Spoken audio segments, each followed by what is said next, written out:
Hello and welcome everyone to New Moon 2024 Cycle 12, Blood Moon number 3. So today I'm your host playerzero and we are back with the second stream this weekend, special occasion.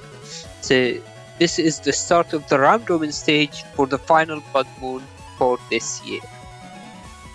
So to briefly explain for anyone who joined us recently or doesn't really know the difference between New Moon and Blood Moon, a lot of terms flying around. So to explain it briefly, New Moon is a regular tournament series, so usually it tries out different formats, double navies, which was the most recent one, pool party, things like a lot of fun, different formats.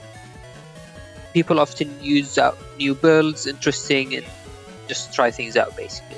As you saw yesterday, that was a New Moon. Whereas today's stream is the Blood Moon. So the Blood Moon is basically our big tournament, which happens every 4 new moons, and it lasts for 4 weeks. The winner of the Blood Moon receives the special Moon Master role, which is only given to the winner of the most recent Blood Moon. So there is only ever one going around. Alright, one thing you might be wondering is what I was talking about in the announcement. So as you saw, we are trying something new this Blood Moon. So a common feedback point from previous Blood Moon was that the round robin stage had too many matches. So in case you don't know, often round robin stage lasts for 2 weeks and everyone was required to play everyone. But what this means is that it often end up being 20 or 30 matches having to be played, which is quite a lot of matches throughout the round robin stage. So for this Blood Moon, we are trying something new with splitting the brackets into 2 to make it more manageable. So as you can see on the screen, these are the 2 split brackets. So unfortunately what this means is that players on one side of the bracket or one group cannot play players from the other group. So this means some matchups we might not see until the top cut stage, or we might not see at all. But hopefully this new test is going to basically give us insight into how we should carry on things for the future.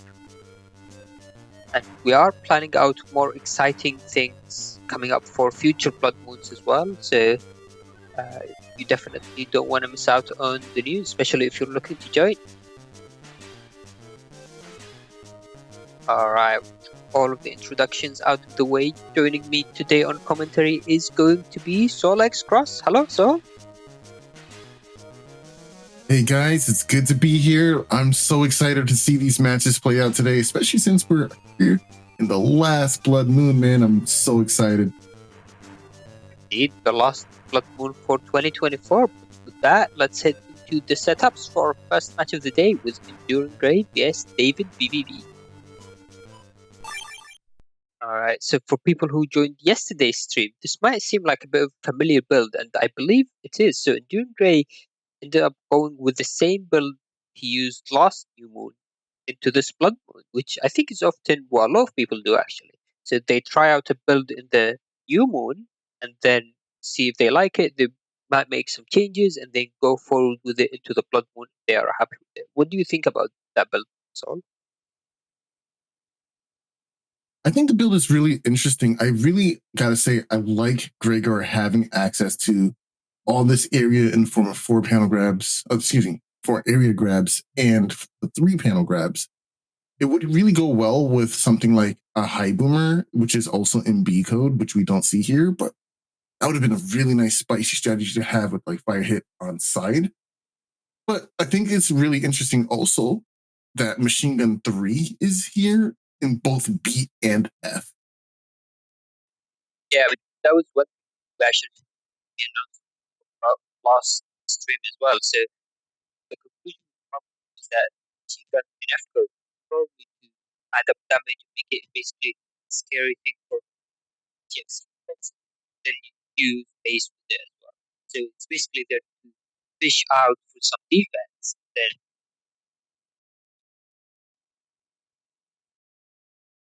Yeah, I find it really interesting because it's kind of like how you keep your opponent on your toes because you can mix up what machine gun it is, and your opponent can't tell what code it is until they see a few more chips in your hand before or after. So they have to be on their toes and how to react. I think that's pretty spicy. That's a good catch. I also would have liked to see Machine Gun start with 3 Machine Gun 3Bs or something of the sort like that. But I think this is a pretty solid mix-up, and I kind of like it for that. Looking over at davidvvv's build, though, we have a really nice Meteor Knuckle near value team up once again, but this time we have it in the core G build with the 2 Heat Dragons, 1 Wood Dragon, and the 2 Bubble Star Gs as well. Uninstall is also in this package, so we can go ahead and remove Super Armor plus any other programs, which could be very annoying. But it's kind of problematic to see that we have, the barrier 100s, barrier 200s. It could get a little clunky, but that's what the extra cust is here for. We do have cust max with the Navi cust included and such. So that should be able to tide them over until they get the soupiness out and get their build flowing a little bit. I think this can be a very strong build, especially with Element SP and the Groundman SP, probably the best 2 megas in the game that isn't in, EXE6. But yeah, I think this is really solid. I can't wait to see how these builds play out against each other.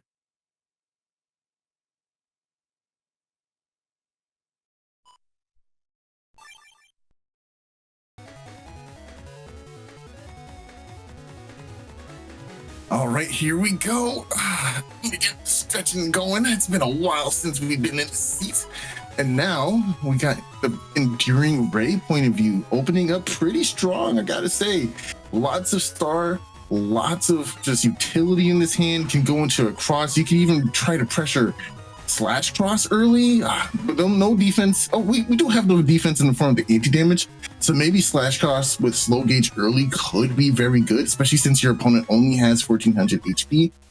The HP damage that you do now would stick since there's no recover 300s in their build either, but they do have those barriers. Oh man, going / turn 1 would have been the sickest read, dude.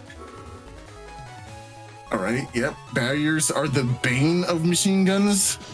Gonna go ahead and take up a decent amount of damage. Oh, that was so dangerous. Yeah, you're gonna have to take this damage, bro. Oh, that's not good. That's not good. Oh, that's really not good. That's really not good. No, Ray, Mash, please get out of there. Oh, they can't. Just can't.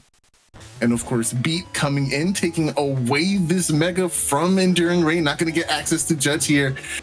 Good movement around the Tengu Wind Rags. Got smacked up once. Oh, hey, nice. Early base here. That's kind of cool. But it only does about 420 damage, so just going off with that in the lead could be problematic. Yeah, but it's not going to be doing...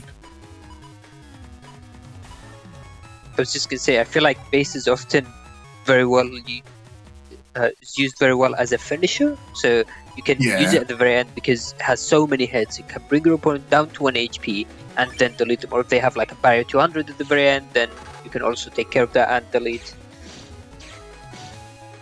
Ooh, this area is getting problematic, especially since those volcano panels are in the back row here. Going for the ice will give you some moments reprieve, a bit longer than the stun status from Erase Man's Beam, excuse me.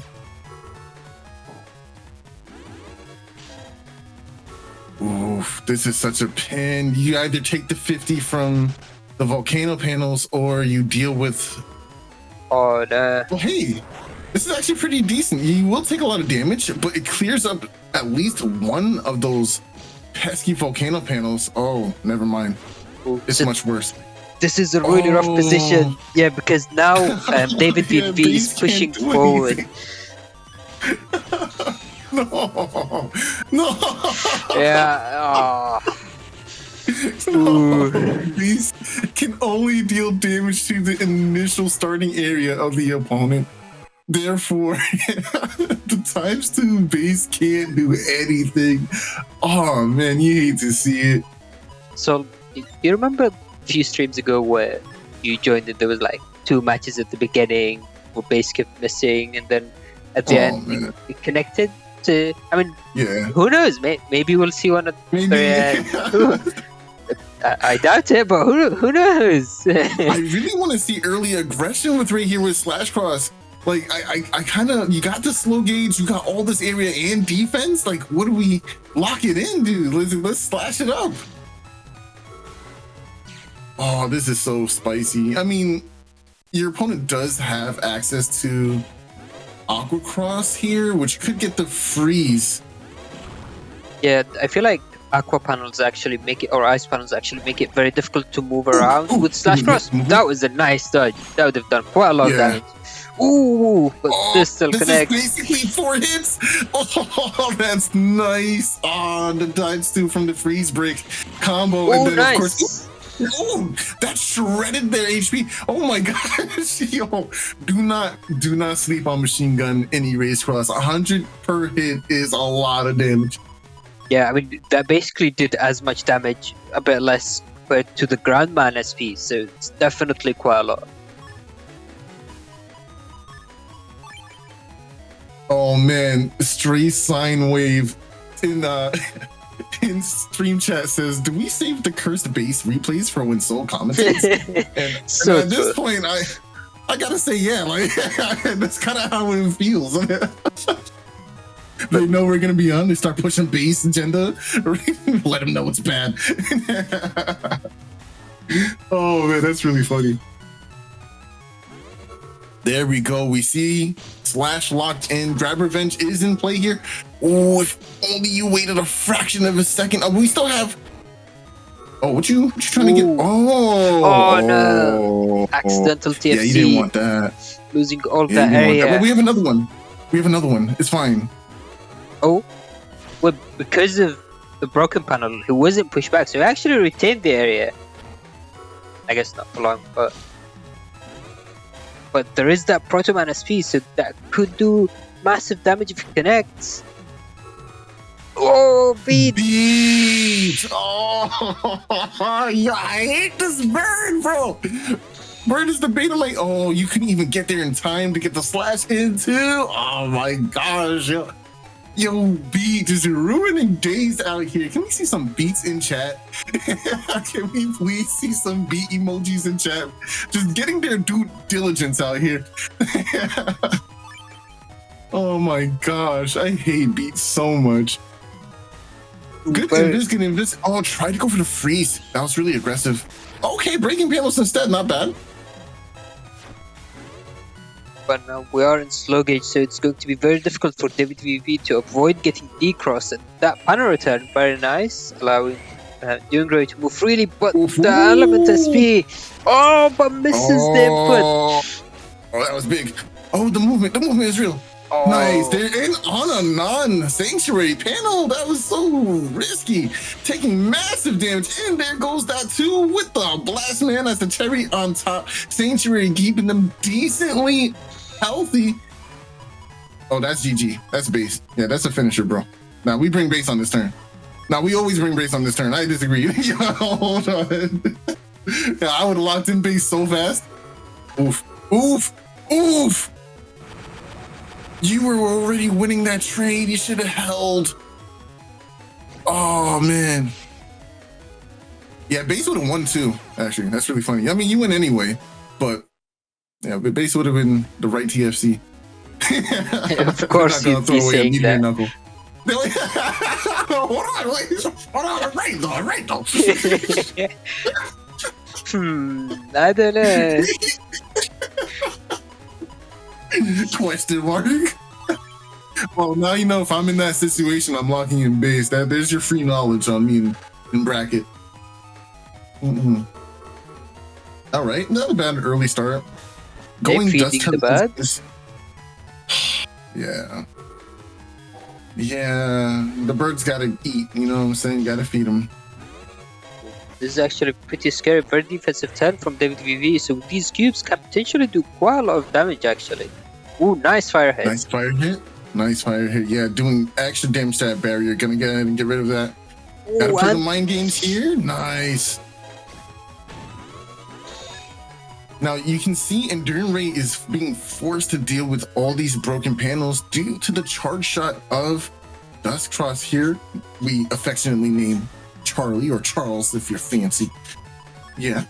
And yeah, that does go into Skull's head and does damage to the back row in the form of cracked panels, which makes people without air shoes in their cuts have a tough time with movement, which is why we see Enduring Ray moving very meticulously, not kind of just spamming out movement unless it's very mandatory.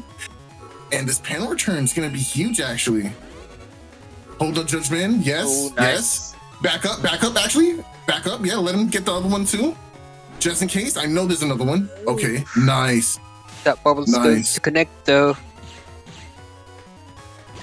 Yeah, I think the bubble status lasts a bit longer as well. Oh, good connection here by David getting the fire on that grass too. Oh, double the damage here. But now firing back. Oh, nice. With a bit of fire of our own. Nice. Okay. I see it. Firing back with fire? Yeah, I'm clever, man. I do it. Walking doing the moonwalk through erase beams, that's not what you want to do. This is absolutely not what you want to do. Oh, okay. You know what? Giving up on the erase cross seems pretty profitable here. Not going for a beast out. I think a beast out would have been really scary and could have probably forced out a barrier of sorts. And then maybe you could have followed up with that Proto Man for that ×2. Ooh. Nice. Nice. Cut that out. Cut that out. Not only avoiding getting counter hit, that was actually very scary. Judgment's going to connect, but no area to give back, so the panel has to be free. Ooh, nice. And the Meteor Knuckles! Oh, this is going to be huge. Do you get 3 hits? It's 3 to clear the game out. 2, 3. There it is. Very nice, very nice. Yeah, unfortunately, Enduring Ray did not have the defense lined up in that position. You'd really be worried about Meteor Knuckles or Groundman SP, and that was, in fact, what finished off the game. GG's, well played to both sides. Yeah, that was a tough match for sure. Very tough match. But I feel like David just had the proper order in order to get the win there. Just one slight change could have changed that whole match. Just reversing the order of like Proto Man and that last defense Enduring Ray had. So sad. All right, with that, let's head into the setups for our next match of the day with AndMySax vs Josue. Okay, so this is going to be a very interesting matchup. So if we start by looking at both Navikas, so Josue is running 1800 HP, custom 3, attack max, charge max, and speed max, whereas AndMySax is doing slight variation to that Navikas. What do you think about it?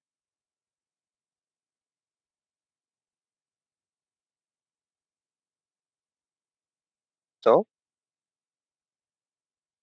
I gotta say, I like the addition of Rush and Beat here in AndMySax's build versus like, well, the extra cost is always nice, but it's Rush and Beat, right? You get so much value out of having those 2 chips that it just becomes problematic to deal with. But we also see that since AndMySax has Hub Batch, if they can dust dig or get to that Hub Batch relatively early, they're going to have Custmax anyway. So you get even more value in that way. And that's also where we get our undershirt from. As we saw in the last match, undershirt is valuable because if you didn't have it, you either lose to Proto Man SP and a TFC, or you win with a Meteor Knuckle. You know what I mean? Like, but having Hub Batch is what makes this build a lot scarier on AndMySax's side, in my opinion. Yeah, I mean, I think it's very interesting. It's completely different archetype of build. So it might seem like they're both going for like utility type damage build, but AndMySax is not running Meteor Knuckles or the Neo Vari. So, and they only have custom 5. So for them, it's a lot more relying on damage consistency with the crosses, with your charge shots, with just being able to get in extra hits wherever you can, compared to Josue, who is able to basically apply pressure from the very beginning, has a lot more options open up for him. That being said, I got to look over at Josue's build for a moment. It does seem bit all over the place. But it all ties really nicely with the synergies like Erase Man K with Barrier 200, Meteor Knuckle, and Variable. You have the usable uninstall in here too, alongside the Wood Dragon and Heat Dragon, and that Bubble Star if you want to be fancy. Oh, and Machine Gun too, if you want to go ahead and do that as well. And what peers out interestingly to me is that lone white capsule in this build too. That can really go on anything in this folder and just give you the mix-up you need to just completely obliterate your opponent. Like, imagine using Meteor Knuckle, thinking that you'll have the survival afterwards, but then it was white-capped and your opponent falls up with a cross slash from Neo Variable. Like, that can be a devastating turn. It's going to be interesting to see how this white capsule appears and is used by Josue. Yeah, definitely. Though I feel like there was a very big missed opportunity from Josue's side. So if you look very closely at the folder, you can see there is critical part that is missing. So if we start from the beginning, so it's Bug Fix, Meteor Knuckles, Erase Man, Life Aura, Element Man SP.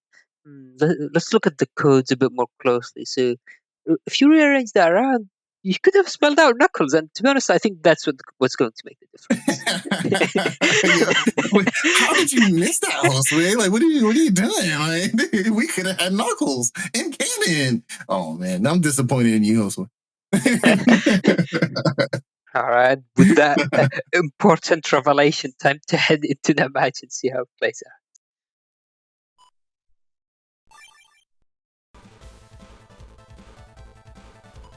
So we're watching this from AndMySax point of view, and we can already see that custom 5. And one of the issues with that custom 5 is the uninstall, unfortunately, has nothing to go with. So in the folder, he has, I believe, only the machine gun. Is it just machine gun to go with it? Yeah, just the machine gun start to go with it. So yeah. I mean, I think it's fine if you go dust turn 1 and you dig up a little bit. I also think going Groundman turn 1 is fine as well, since your opponent doesn't have anything like beat, so you're not going to lose the value of it. And plus, you want to get through some of that HP and force them into that recovering 300 mindset in the first place.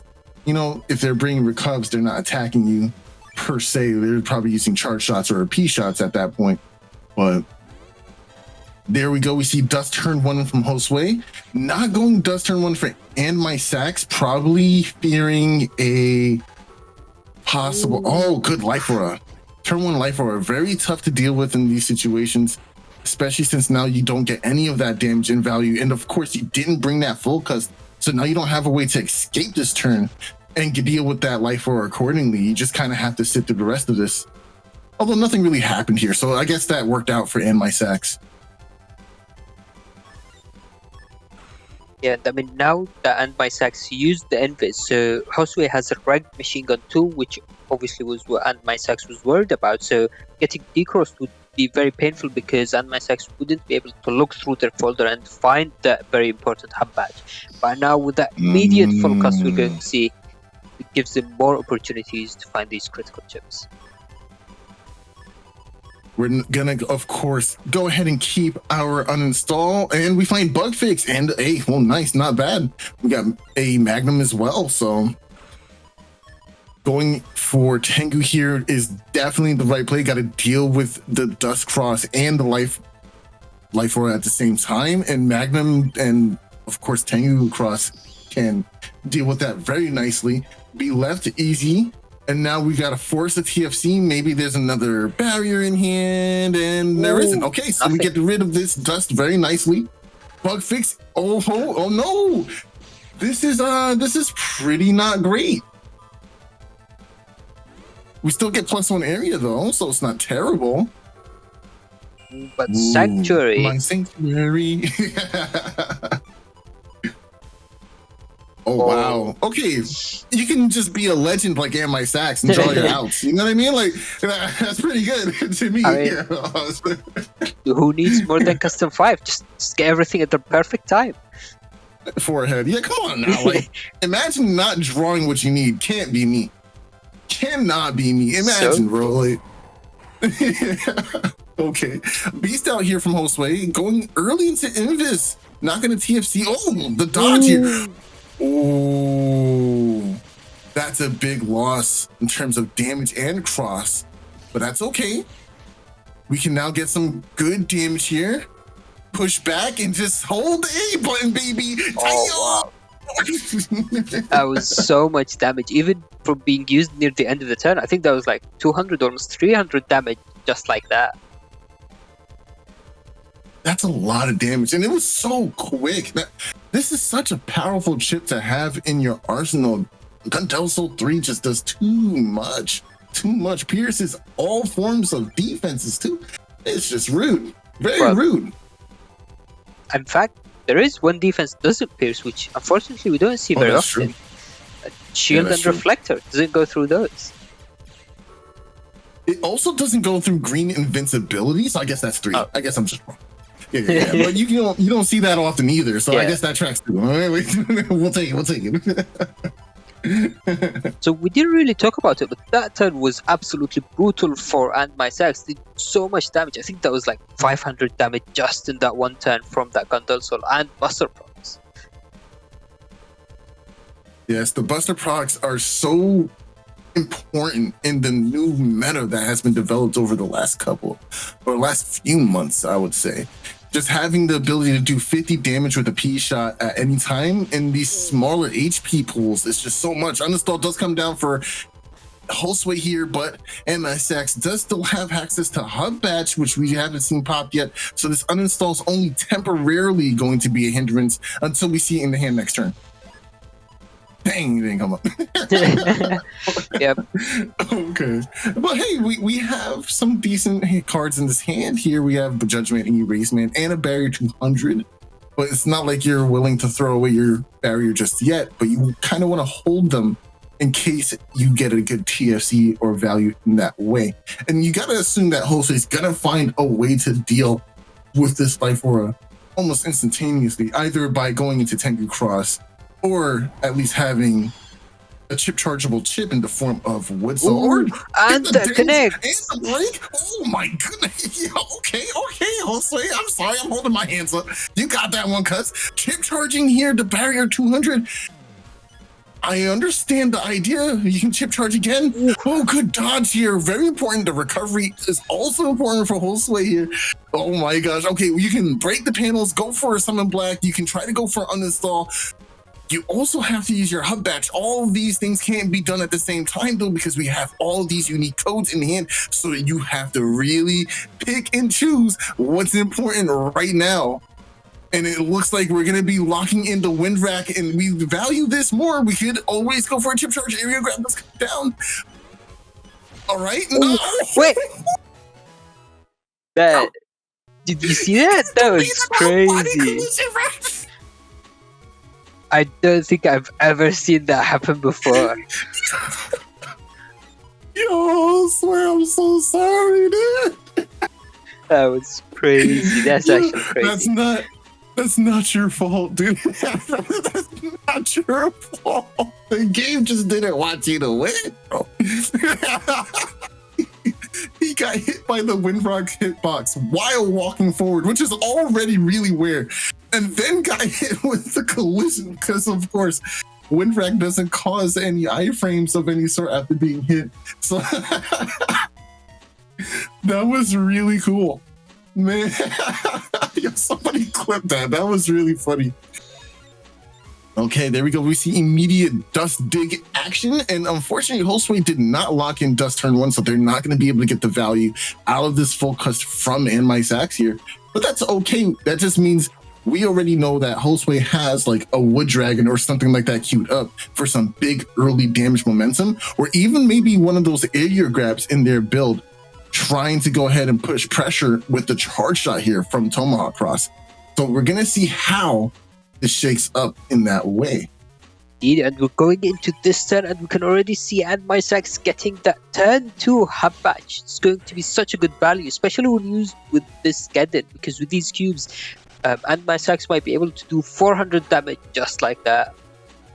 Ooh, okay. Now, this is very important that this anti-damage came up, because now we're going to be able to go ahead and neutralize one of the cube hits. Oh, no, he's using a charge shot. Oh, that's damage. Oh, that's damage, baby. I like to see that. Ooh, that counter. Ooh, that damage much. Okay, they're fighting back. He said, I might be stuck here, but don't forget, you're stuck in here with me. I'm going to do my damage too, baby.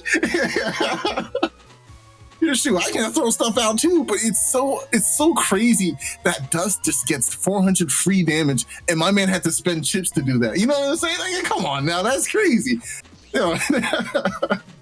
I mean, to be fair, both are playing Falzar, so Josue could have gone for his own Dust and tried to take in these cubes. You chose not to. Choices are so impactful in this game. You have to know what cross to go into at what time. And honestly, I don't think either choice was really bad in this case. You still got a ton of damage out with those dragons, and now we have the beast out to add some extra pressure here.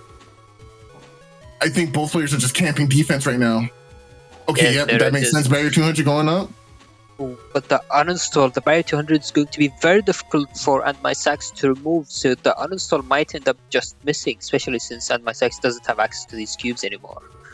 Or okay, no, that's just not enough damage to break the barrier 200, but what we might see is AndMySax is going to hold on to this, go Tengu, and just get rid of that barrier right here. Now, that's a little risky because, yes, you might get the uninstall in the next turn if you get that connection, but now this means you only have 2 chips in that hand of yours versus having a full hand available to you. Yeah, to be honest, I feel like uninstall isn't even the biggest impactful chip on Josue, so it doesn't even have air shoes normally, so right. I don't know why AndMySax valuing it so highly. I mean, getting rid of super armor is always good because there's no way to really get it back unless you lock in ground cross, which is vulnerable to like a cursor chip and could be relevant, but I still don't feel like you getting rid of super armor is very important in this matchup specifically. But we do get a decross for it. Oh, no, you got hit. Now you got hit. That bubble kissed you. You got kissed. That's fine. But you still got damage with your ground man, so it's okay. Where's the follow-up? So we see Element Man doing 200 damage, getting the extra from the Elecon bubble. Oh, the one proc always gets you. And of course we find the bug fix too. Oh, this is this is the best build, I guess. Like imagine not playing, bugged, attack plus, charge plus, and like tons of HP. Like, why not play this? Of course, when I can just draw my bug fix, like when I can just draw my hub badge. Like I'm the best player. Like I'm just gonna win. It makes sense to me. So true. Black is very clearly skill. Oh, that life aura coming down. Oh, that's a good pin. That's a good pin. You're gonna get some damage from the meteor knuckle and deal with the life aura at the same time. Very nice. Okay, area grab coming down. We're gonna go ahead and try to get this element man to freeze. Gonna get the pushback too. Maybe converge the erase for the extra damage. Nice. Okay, and then we can just press our B button. Press that B button. Oh no, he's going for a charge shot. That was greedy. Yeah, definitely on Erase Man. I think it's very, very difficult, if not impossible, to actually land a Tengu charge on the Elect Man. Element Man though, it should be possible.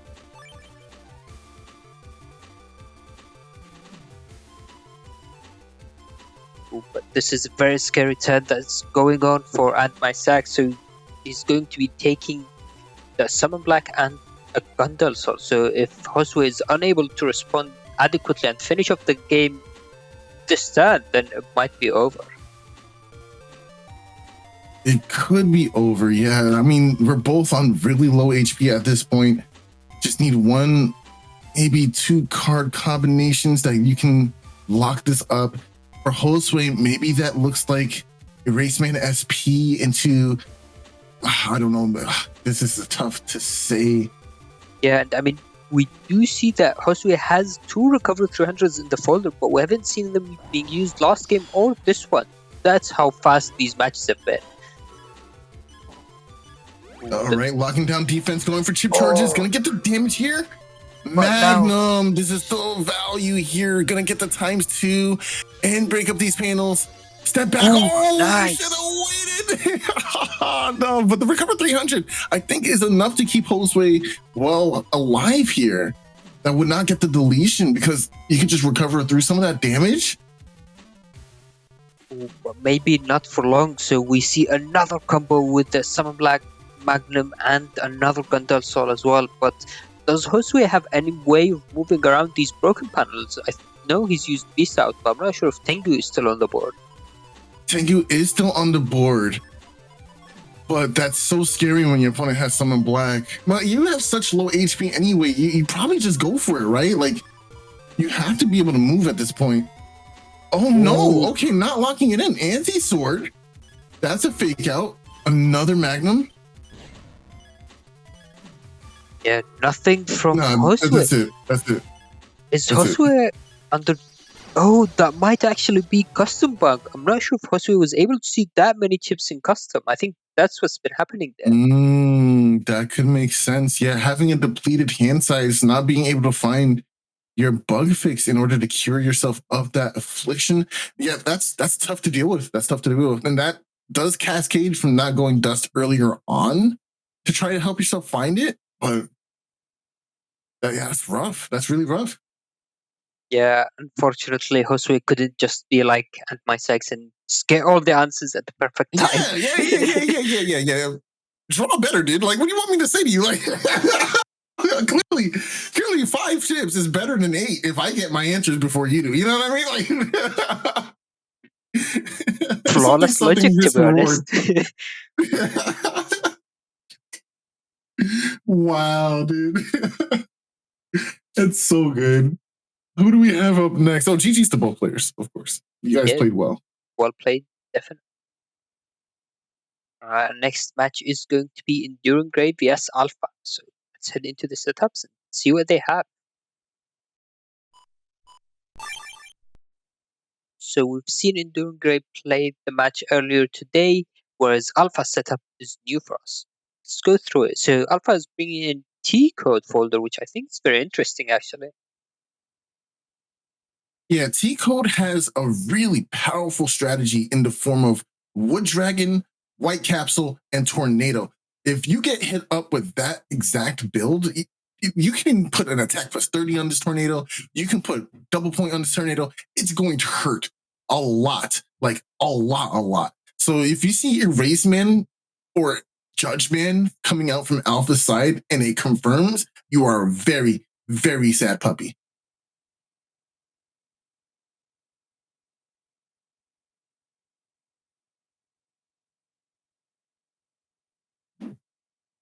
I'm not gonna lie.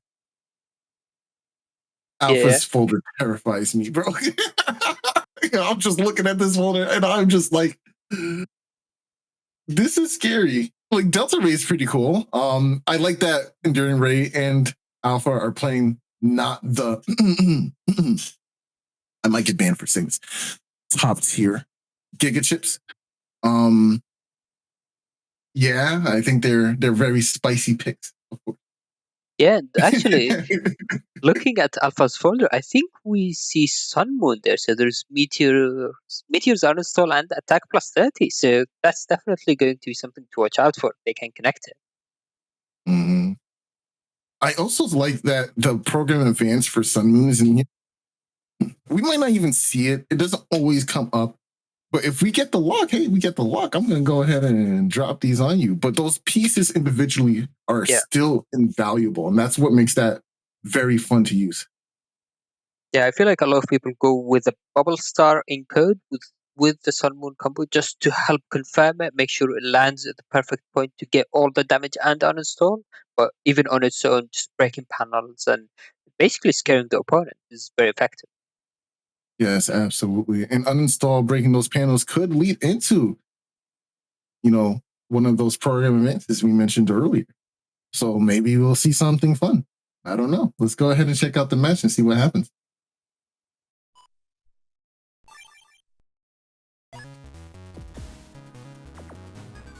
All right, so we're starting with the cube field. We can see, so Enduring Grey, actually I don't think we really talked about it, but his Navicus is very interesting. So if you noticed earlier, he had the bug stop rotated around so he can fit in HP, attack, and custom 7 total. Yeah, I kind of like how it's laid out. Enduring Ray has such a nice Navicus. The only thing that it doesn't have is shoes, right? But it's like, how much value is Shoes? Do you think Shoes is worth 400 HP? Do you think Shoes is worth 300 HP? Yeah, I mean, that's definitely a difficult question because, I mean, if your opponent is playing a lot of panel breaking chips, gathered, then if you don't have air shoes, you might get stuck in a Gondol Soul that does way more than 300 damage. Yes. But the problem is that's where the difficult decision comes in. If they don't, then it can feel a bit like a waste to have this big bulky piece that takes up a lot of other stats just for nothing, basically. And there's also the other piece to that as well, is that pesky uninstall lurking in the back of your phone, this folder. You don't know when it's coming. It's like a jump scare. It's like, oh, I lost my shoes. it's like walking through a dark alley that you shouldn't have, and then you get jumped for your Jordans. Like, what did you expect? You were in a dark alley. You saw it was coming. Like, come on now. But hey, here we go into the match. And now getting that one area grab back because of the panel grab, of course, really good value here. It blocks off. Oh, that's not good. That's not good. Oh my goodness, Thiago hitting for that double hit. That's so much damage. Definitely. Oh my goodness. I think that was such a good decision for Endearing Ray, baiting your opponent to go in the center, getting that nice value out of that machine gun twice in a row here. Very well played, but that's just a huge HP deficit between the two players now. All thanks to Thiago, man. SP, such a good battle chip. Such an underrated chip. T-Code is so severely underrated. I don't know why people don't play it as much as they used to in the past. There's more than one way to get some good damage, you know? Definitely. I mean, Tomahawk as well is carrying out two really strong crosses and just being able to do quite a lot of damage anyway, not flashing. It's the only mega chip that does so much damage and doesn't flash. Flash. That's disrespectful. That's disrespectful. You're not allowed to do that much and then get away with it. Like, come on now. Like, it's rude. Okay, panel grab here and the area grab in hand as well. Nice. But good defense from Alpha. Yeah. Oh, okay, that was a read to step down, but it probably would have been better to step up as Alpha here. Good movement. Judgment, that's pretty tough for Alpha. You get the stun here, but now your opponent does have the opportunity to lock down another area grab. Okay. Ooh. Actually, that's very interesting. So, I think that's a very interesting decision. So, what we saw there is Enduring Ray stepping back to lose the area, then gaining it again. The main value of doing that is if you use your area offensively, then it's going to add a new timer. But if you lose that extra area, it will reset your panels completely. So if your opponent uses area grab and pushes you back, you lose both. Whereas if you do this, then the timer is completely reset and you have your area without losing if you step back. That's excellent awareness here from Enduring Ray. Very heads up play. I want to see if this ends up coming up by the end of this round, I want to say, but I think doing this in the future could actually be very insightful for newer players, because now if your opponent drops an area grab, you don't lose that, right? Like, there's grab revenge. Never mind. Yeah. But that's okay. They had the one up. We'll take that. Proto Man SP gonna get blocked here. That's okay, because we got the Blast Man here in two. Yes, sir. Go ahead. This here damage. This is still very scary for Enduring Ray. We're on a slow gauge turn where he has no way of landing his charge, so he doesn't even have Buster Bug, so he just needs to do his best movement, try to avoid that as much as possible. Nice, going for the wood here, not to cause that flashing. I want to get another one of these charge shots, make it even more. Connected. Just a Buster shot. 1 HP in a dream. 1 HP in a dream. I don't know if you can last that long, dude. This hand isn't showing me enough to get through the 2 panel returns. Judgment could hit if you go area grab, but now you're opening yourself up to TFCs. This is going to be scary. Hate Dragon. He can avoid it though if he steps forward. We can touch that. Wait. Oh, it didn't come out at all. That's even better. No way. Does he win off of this? With the wind drag. Wait, he can. He's going to decross. Yeah. No way. The Beastbuster frame 1. Catching him off. You should have camped the bottom. You should have camped the bottom, bro, and bashed your B button. That's so hard, bro. That's up, bro. Yo, I know Ray's killing himself from that first game. Oh man, he's like, no.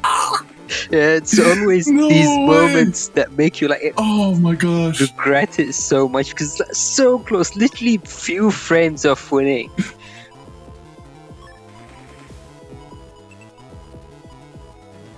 Oh man, what a tough turn. What a tough turn. Okay, but here we go. Locking in charge cross. I like this. Got some grass here. Force your opponent to respect it. Oh, don't step back. You know it's there. Come now. Okay. Life run. That's going to be good. Defending the area from like grab revenge and such. And no answers to it. So in this position, Enduring Grey either has to go to beast out and tip charge, but it's very unreliable to be able to land charge crosses tip charge.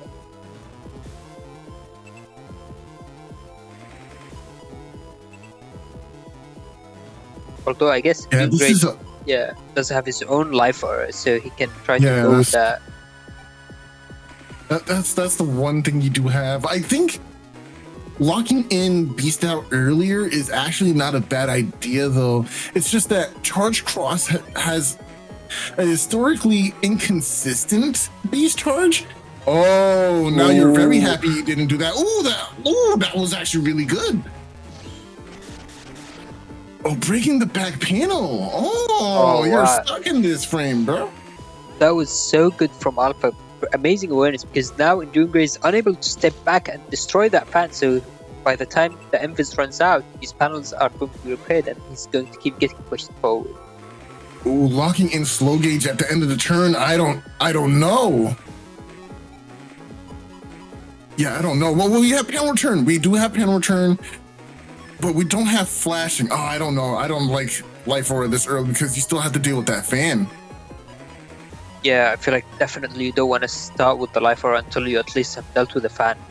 That machine gun might have uninstalled, but it's better than losing your life aura immediately. You could possibly wait out. Okay, life aura's down. There it goes immediately. Judgment coming out, gonna get that panel back.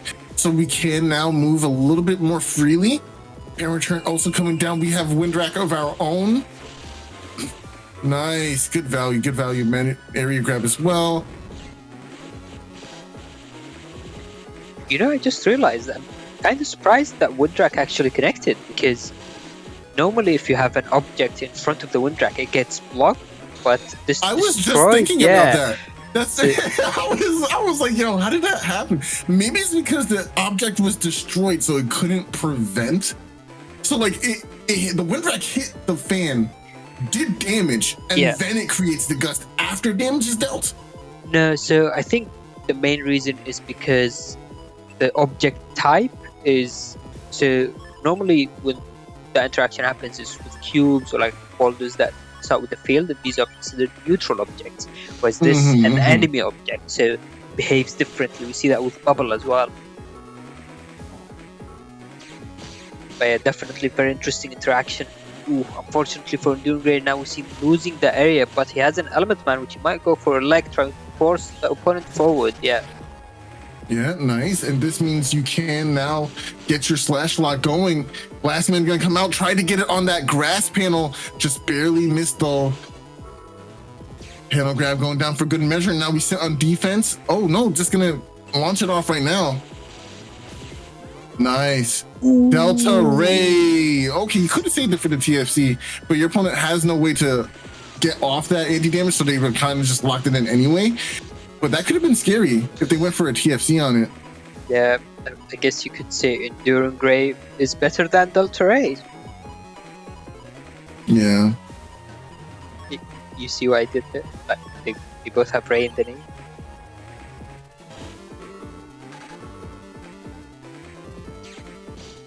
Alright, so we're going into the sun. Ooh, the uninstall counter hit! That was pretty nice. You see the exploding cubes and then they're just being pushed back. That was so cool. But this is still very difficult for Alpha, being unable to move forward and having to be stuck by taking these charge shots. And let's see that base being used, no defense, and that should be enough for game, which I believe will take us to a game 3. Yeah, that definitely takes us to game 3. Endurance fighting back, trying to stay alive in this round, making sure he can get his value here in the form of base, of course. That's what I like to see. That's my favorite chip. I mean, it's not my favorite chip. It's the best chip. No bias? No bias? Bias? What's that? So true. So not biased that it doesn't even know what the word means. Come on now, like, what are you talking about? Oh my gosh. Yo, you know what? This feels like a double-handed compliment. Yes, in stream chat. Ryuzak, why can't I say this name? Ryuzaki SF says, yay, base did something. Like, that just feels so disingenuous. Like, I actually felt that, and it hurt my feelings. So I want you to take that back. But anyway, we have the slash pressy here. Oh, okay. This is a pretty bad situation. I think he just can't. Yeah. Oh, okay. Taking the damage. Yeah, so again, there's another interesting decision. Do you stay forward or do you go back and get your final charge shot? I feel like if it was me, I would have stayed forward as long as possible to potentially deny any area grabs from Alpha, but it looks like it didn't really end up mattering in this position. Yeah, I think I would have camped forward as well until at least the very end of the turn. I want this area. This is my area. I have a barrier up. You can't do anything. I'm just gonna take this. It's fine. Ooh, fan coming down. Is he avoiding it? He did! No way! He got the winner! No way, Ray! Dodging the wind hitboxes. That's good. And now defending the area again. Ooh, but the tornado. Tornado connecting. That's how we see it. That's our tornado reveal. We get rid of the. I'm so upset. I've been waiting for a tornado like white capsule combo this whole time, and I feel so disappointed. I feel betrayed. Yeah, I mean, it did good. It did damage. He got rid of the life for it. It did everything he wanted. Like, but it could have done more. I'm so sad. Yeah, and I imagine that Wood Dragon had the white capsule, so if that had connected, that would have been a lot of damage. Yeah, it would have for sure. But that, you know your opponent's gonna stand in this panel. I'm gonna tornado hold here and get rid of that life for us. So that it makes sense. It's fine. Neither player budging on /cross is hilarious to me. That should be enough time to go ahead and get another charge shot. Goes for the machine gun into base. The double base finish. Wow. The double base finish. Yeah. It's like a good chip, man. Listen, hold on. Base is actually a good chip. Like, let me stop. Like, I know we see some not so great base scenarios, but then we see the good scenarios, and it feels good, dude. It's like, yeah, this is actually viable. Like, I can win with this. I mean, to be fair, it is pretty satisfying to finish up the game with that Buster Egg just going off on the field and deleting the opponent with that. You see, even playerzero knows. Yeah. That's what I'm saying. I'm leaving it at that. I don't know if I'd say good, but anyway. So moving on to our next. Wow. But yeah, definitely well played to both sides. It was a very close match, and it might be Soul's favorite match so far. Who knows? I'm unstuck. I cannot believe you just said that to me.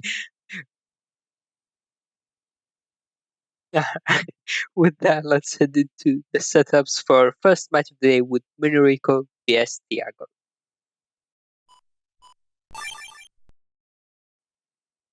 Alright, so we haven't seen either of these players, and both are bringing up very interesting builds so far. So we have Minoriko on the left is bringing G code with W splash, or the other way around, and Thiago going with S code, which I think is underrated. Speaking of underrated codes and chips. Yeah, I think S code is so good, especially for even like Rhaegar, right? Because you have those dragons making ice panels. you can get some scenarios where your opponent can't touch the center, giving you some safety with your slash locks. It's pretty interesting. There's value for both versions of the game, but now we're going to be seeing it being played with Balzar, of course, which means we can get the ×2 with the Aqua Cross, excuse me, and then chip charging. Oh, that's juicy.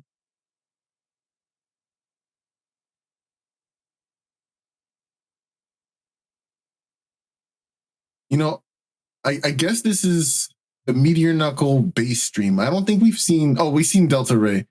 This is actually like. I mean, we've seen Hub as well. Really? Oh yeah, we did see Hub too. Like not seeing Colonel Force is kind of. It's kind of making me feel good. I don't know. Like, I'm glad. Like, people think that that's the only way you can win in this game. It's like I gotta use Colonel Force and go burr Gundam Cell 3. It's like, all right, guys, relax. There's other gigas you can use. I promise. I mean, I guess Meteor Knuckle is very common for Falzar as well.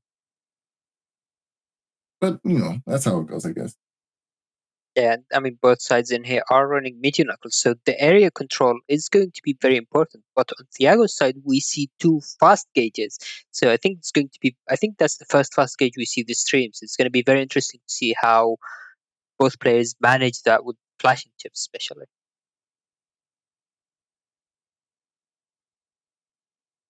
Yeah, you know, fast gauge is a very interesting battle style in terms of like how you use it, right?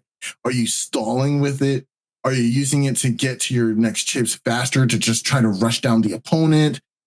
It's very interesting seeing how fast gauge is played and how people play around it, right? So in this instance, since we see that there is no slow gauge in Minoriko's build, they're going to have to deal with this fast gauge setup the second it's dropped, right? And Thiago doesn't have it regged, but we're playing SoulXCross here. So the inevitability of this showing up earlier as turn 3 is kind of real, right? So we're gonna have to see how Minoriko adapts to that situation. And that let's head into the match and see how it plays out.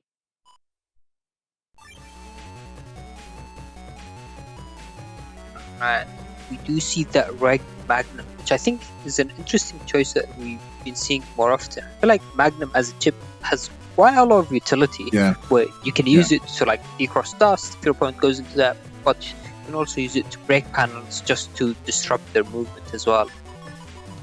Even if not to right away deal with a dust turn 1 or at like pressure it, it's the thought of it that prevents dust coming out, and that's the importance, right? When you force your opponent into a thought process, that means your build is doing what it needs to do as intended. Yeah, your opponent can have life aura, but they have to think, okay, they already have one in hand for sure. Do they have the erase man as well?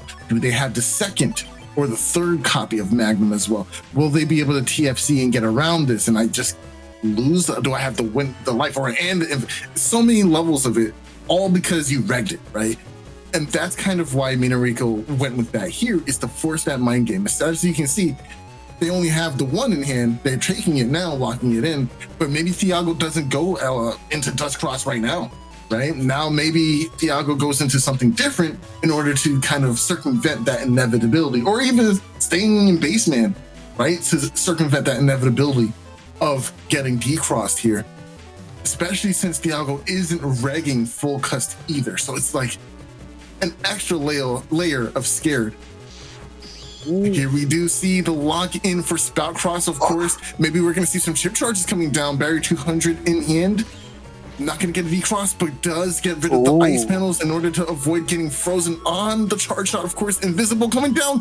Not before I get rid of your trap. This is the exact scenario that you wanted to avoid. Now that Thiago sees Magnum in this opening hand, going dust turn 2 is almost like an inevitability as well. That was definitely a very interesting start to the turn. So Minoriko, for that exchange, ended up throwing the barrier 200, which, to be honest, I'm not sure if it's worth it. I knew the aqua. I knew the trigger was in. I knew it. When it was sitting doing nothing. Oh nah, that's fear. I know it's coming. Just like dust this next turn. Honestly, I could see Thiago keeping Aquacross in case there's like another Aqua Dragon in the end. But we need to start digging through this folder because that cuss bug is rearing its ugly head right around the corner. Yeah, and I mean, S-Code is known for having such strong Aqua chip combos, so it feels like a shame to use it up so early and go out of dust of Spout Cross or Aqua Cross, I guess. But we'll see what Thiago ends up going for. And Beast Out is not something I expected. Not at all. That was mixing me up. Okay, so what are we doing here? Oh, no. That is going to be very painful. Gets the thunder. That's a 480 for you. Man, Minoriko locked in all the elect chips in this turn. We wanted Aqua. Gone. Thiago had his own Element Man SP, but unfortunately the anti-damage denied it completely. Not much for Minoriko to do here, deciding just to stay here, not gonna feel pressure to move back in case Thiago might have an area grab. Oh, okay, it looks like they are moving. Looks like they're moving. Thiago just didn't have anything left. Only could hold B for feathers. What does Thiago choose to go into now? Maybe this is the moment we go for dust. Now that there's a more certainty that there's not going to be too many cursor chips. Well, that's not true, right? Because we know that there's at least one more Magnum in this deck. I don't think we even saw Erase Man either. So maybe we see Tomahawk Cross. Or Tomahawk Beast, rather, come into play now. Oh, I don't think Thiago has that many wood chips that he would want to chip charge, but looking at Minoriko's hand, so Minoriko is going with pretty offensive folders, so going with the uninstalled Wood Dragon and then Grandman SP with the Geddon. Unfortunately, the Geddon isn't going to do much, especially in that fast gauge. Unstalled does connect. Oh, nice! The stun is relevant here because now fast gauge is in play. You want to mash out fast. Slash man, nice. That's big damage here as well. Nice, gets out the Groundman SP just before the end of the turn. Excellent. Big damage from both sides here, but looking favorable from Minoriko. Oh, and actually using that Invis, I feel like that's a bit of a waste. I would have held onto it and bluffed that to the opponent that I have it for later on in the game, I think. Yeah. I think that would have definitely worked out too. Because now with fast gauge, so what happens is if Thiago's Beast Out runs out and he ends on a broken panel, he can still move between broken panels, which is an interaction people might not know about. So now for a lot of turns, especially in fast gauge, Thiago's going to have free access to Urshoes. Obviously that means he can't use his mega chips because on broken panels. But he might not need them anyway. Okay, going for chip charge, Magnum in hand, gonna do some decent damage. We have Summon Blacks here as well. Gonna do a ton of damage with these. Oh, but Thiago stops it from happening. So he threw out the bubble and hit with the Elect Pulse before the bubble connected and then applied the bubble. That was definitely interesting. I feel like I don't think I've seen this before. Yeah, very interesting interaction indeed. It's actually kind of cool how Thiago navigates using the full S gauge to their advantage, was able to stop themselves from taking a big 260 damage swing from that Summon Black as well. And of course, the interaction we were just alluding to is in full effect here. We see Thiago standing on a broken panel. They will be able to move nice and comfortably until these panels clear up, especially if they don't step on that back road panel. That is very important. Maybe camping the middle and top row here is probably better just in case you fear a wind drag coming out as well. But that should be okay on Thiago's end. Anti-damage coming up. Meteor Knuckle PFC. Okay, taking the damage and well deserved. Oh, so many hits. Walking forward and just, okay, all right, Meteor Knuckles. Oh my. The Knuckles is just knocking here. Going for the chip charge, goes for the Geddon as well, but too early. Fast gauge just messing up Minoriko's timing sense just a little bit. Beasting over. Oh, that's some dangerous territory. Yeah, I don't know about beasting over in fast gauge because that turn is going to go by very quickly, and beast over's behavior is very unexpected. So you might do nothing with that turn. Yeah, I definitely agree. Going with osiahene instead, at least you can get a charge shot out, put them down to 1. This is a scary situation to be in. Both players are so low, peasy. Yeah, but don't forget, Thiago still has the recovery 300s. I don't think we've seen them so far, so this can definitely swing to Thiago's side. If he gets that extra 600 HP, he's going to be very comfortable. But don't forget, damage judge is coming up soon, so if you get 15 turns, whoever does more damage wins that match. Oh, actually, we're still turn 6, so we still have time. Oh, yeah, we still have a decent amount of time. Oh, that's it. Yeah, I guess we won't get there. Apparently. You know, it's actually always kind of funny that fast gauge always inspires longer games. Like, I don't think I've seen many fast gauge games that are under like 10 minutes. Like, it's rare, right? Which is really ironic because it's fast gauge. You expect it to be like way faster game. Like, it's not. It's like slow gauge is usually the shorter. Oh, yo, hold on. Yo, games end faster in slow gauge than they do in fast gauge. Huh. I guess that's not always true, though. Yeah, I mean, I've seen slow gauge games going to like 40 minutes. So yeah, that's crazy, right? Oh, you're trapped. That's not the movement you want to see. Missing the Aqua Dragon. Unfortunate. But we did get the recovery, which is important here, right? A little bit extra recovery always counts for something. Yeah, but now this is going to be a very scary turn for Minoriko, and even going into Tomahawk Cross to get that double damage Wood Dragon. But let's see if he's able to land these ships. Thiago's obviously considering if he goes into Beast Out or maybe goes into Tengu Cross, as mentioned before. So if he goes into Beast Out, he still has access to ×2 chip charge. But that still puts him at risk of getting decrossed, whereas going into Tengu will lose that ×2 chip charge potential. Oh, and there goes Pete. Okay. Go ahead and yeah, it's over. Yeah, that was a little scary. I thought the Groundman SP was going to beat, but unfortunately, Groundman SP is getting blocked anyway by that Invis from Thiago. We can get a nice juicy ×2 here out of this Wood Dragon, just waiting for the timeout. Ooh. Rush. Ooh, this is the perfect situation. Now we can get that juicy damage here. Ooh, and follow it up. Don't charge. Oh, nice. You guys can't see, but I definitely just did the smolder just now with the nice. Oh my gosh. The Christian Bale. American Psycho nice, dude. That's what I just did. Oh man, that's so funny. Alright, going into this turn, looks like Minoriko is going to try for the Element Man SP decross again. I feel like that was definitely the moment where Thiago started to look very rough in the previous game. So let's see if he's able to connect, or Thiago will have his own defense this time.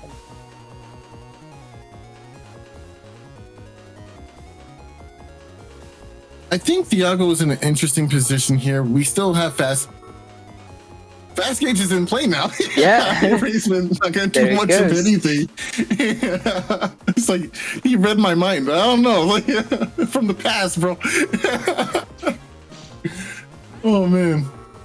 Okay, Element Man SP not gonna get the decross, but still gonna do a respectable 240. Not on grass either. Ooh, get chopped up. If you don't keep in my area, then I'm just gonna drop this axe, man. Like, come on, now you gotta respect my range. Yeah, I mean, you just wanted to ask him a question. Oh, true, so true, playerzero. Thank you. You know, I appreciate you, like, as a person. Like, I think you're just a great guy, dude. Like, I'm glad you're here, Easy. Thanks, glad to have you as well. Now going into the sun, we see the Another big G code combo, but nice! Thiago using Dust Chip Charge to avoid that second bubble star, but unfortunately, he is now stuck with these broken panels, so he has to go into Tengu if he wants to avoid movement. Yes, and he will go into Tengu, which means he could use a very, very nice Summon Black here to get a D-Cross. I don't remember if you're standing on a non-broken panel, so I don't know if it's safe to go for a Navi here. Oh, okay, never mind. So it's interesting going between Summon Black and no fixed panels. It looks like just use the Oh wait, there is one. Okay, I guess there's one. There is one. Okay, hold on. But maybe he's. Oh, yeah. You deserve this. You deserve all of this. You deserve all of this. Yep. Go ahead. Throw them away. Yep. Throw them away, big dog. Throw them all away. They're trash. Yep. Yep. Yeah, I don't know what we were doing, bro. I mean, it's crazy because we're still winning. So I guess it doesn't matter, but it does at the same time. The poor neighbors downstairs seeing these navis flying down at them. What is going on? Why are they throwing navis at us? What did we do wrong? Oh man, please be courteous to your neighbors. That's a friendly PSA at home, man. Your neighbors are people too. They have feelings as well. Please be nice to them. Definitely. Don't drop navis on them randomly. Don't do that. That's really bad. That's really bad behavior. Don't just drop navis on them. So the neighbors looking out the window singing it's raining navis. So they're like, it's raining men, it's raining navis.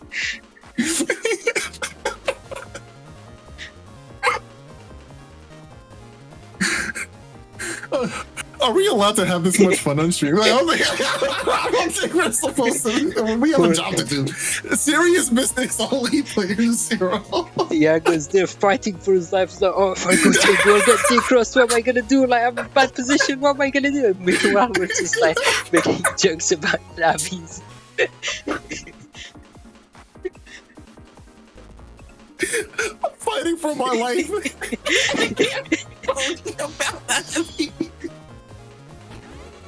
All right, okay. Yeah, that's a good TFC. The problem is now we do have. Oh wait, double life sword, double life. Oh no! Oh, Massa! Nothing to confirm that as well. Nice. Only Thiago just raw throws out Murmazas and is successful with it. Like, how does he do it? Am I doing something wrong? Am I just not good at like he gets away with it every time? I think I've seen him raw Murmasa more than any other player, bro. Like he just does it. Yeah. Every time I try to go for a similar play, always miss. Like sometimes even with an erase man. How do I miss that? Come on, bro. But that's a big Minoriko. This is actually looking very good for Thiago. He's going to be able to apply a lot of pressure. And Minoriko's running out of chips. He only has the Barrier 200 and Life Orb, which do nothing against Tengu. Okay, you know what? That does nothing also. Yeah, this is not great. Yeah, I think the play for Minoriko was to hold on to his defense. Yeah. TFC, because I think Thiago still has Element Mana Speed, might still have Slash Mana Speed, still has a lot of powerful chips coming up. Yeah, I don't think we saw that yet. Honestly, I'm going down there. I'm getting my damage in. Oh, you see? That seals it. See? You see? Like, hold on, dude. That's the wrong answer. Unfortunately, now Minoriko doesn't have any way to answer Life Orb, so his only win condition is the damage judge. But realistically, I don't think he's going to make it there. Even if he were to. Thiago still has answers. Oh, he's still cooking. Yeah, this is his game now. Fast gauge. I can get to some more chips if I have them. My opponent isn't doing anything. This is very preferable for me. Yeah. No, that's a game 3 scenario. Yeah, wait a minute. Yeah, I was just gonna say, I'm surprised you haven't commented on it. Whoa. Yeah, Minoriko doesn't deserve this match. First, you dropping navis on your Your beloved neighbor is underneath you. And you didn't wear a shirt to the outing? You have no shirt on? That's disgusting. That's disgusting. Please put a shirt on. Yeah. Please go home and change your attire. You're unacceptable right now. No hot badge either to get undershirt from. Nah. So yeah, it's very scary. For It's gross. He gets the very head there. Oh, Raymu in YouTube chat says shirt is overrated. I think that is actually Minoriko, but I'm not too sure.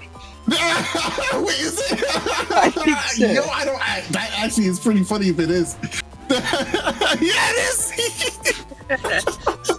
That's really funny. Oh my gosh. Double dragon here. Oh, and the counter hit. That was actually a very painful turn. Thiago taking over 800 damage in just one turn.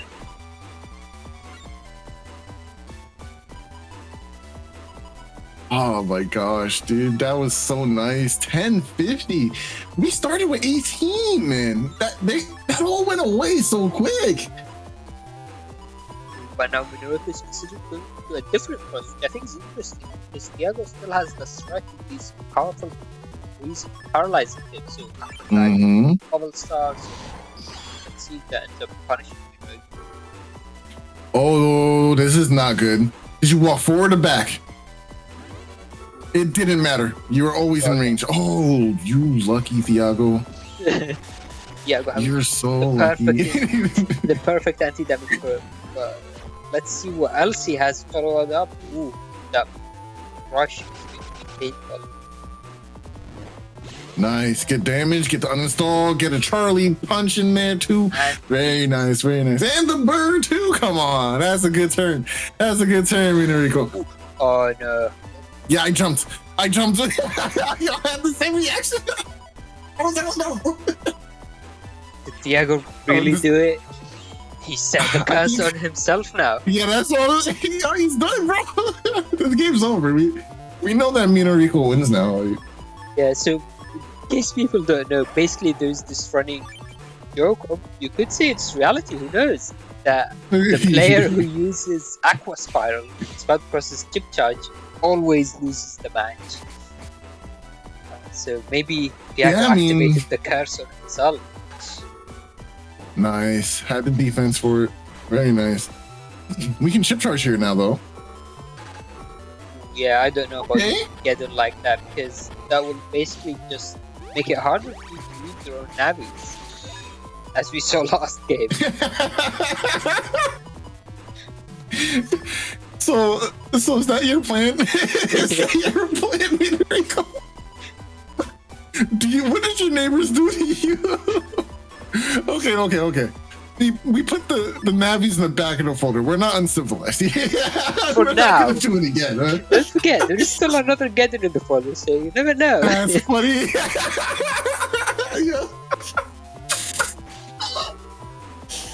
Oh my gosh, dude. Oh, almost dodged that. That would have been so clean. Dragons are just so remarkably difficult to dodge on command at all times, right?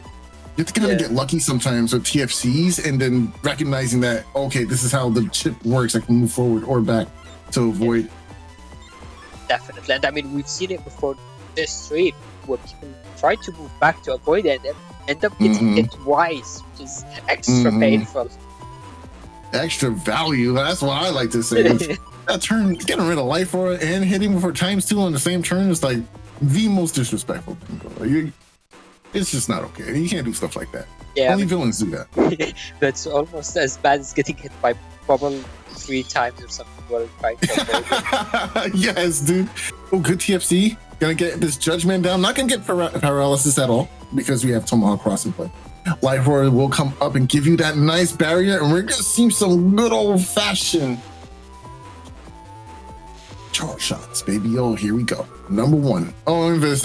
Never mind. Actually, very interesting. Thiago decided against using his own. So he decided against using his own fast gauge because he has time to discharge shots, and luckily he was able to center himself against that. Yeah. I actually find it very scary to use Magnum here. I'm not Magnum. The Summon Black here, because you need to find a way to make a hole, and there just aren't any available to you at the moment. Right? Yeah, you have to kind of hope your opponent steps back. Yeah, maybe. Oh, never mind. We have a charge shot. Yeah. What am I talking about, bro? No, I mean, I agree. If he had defense that wasn't pushed back, then that could reason it.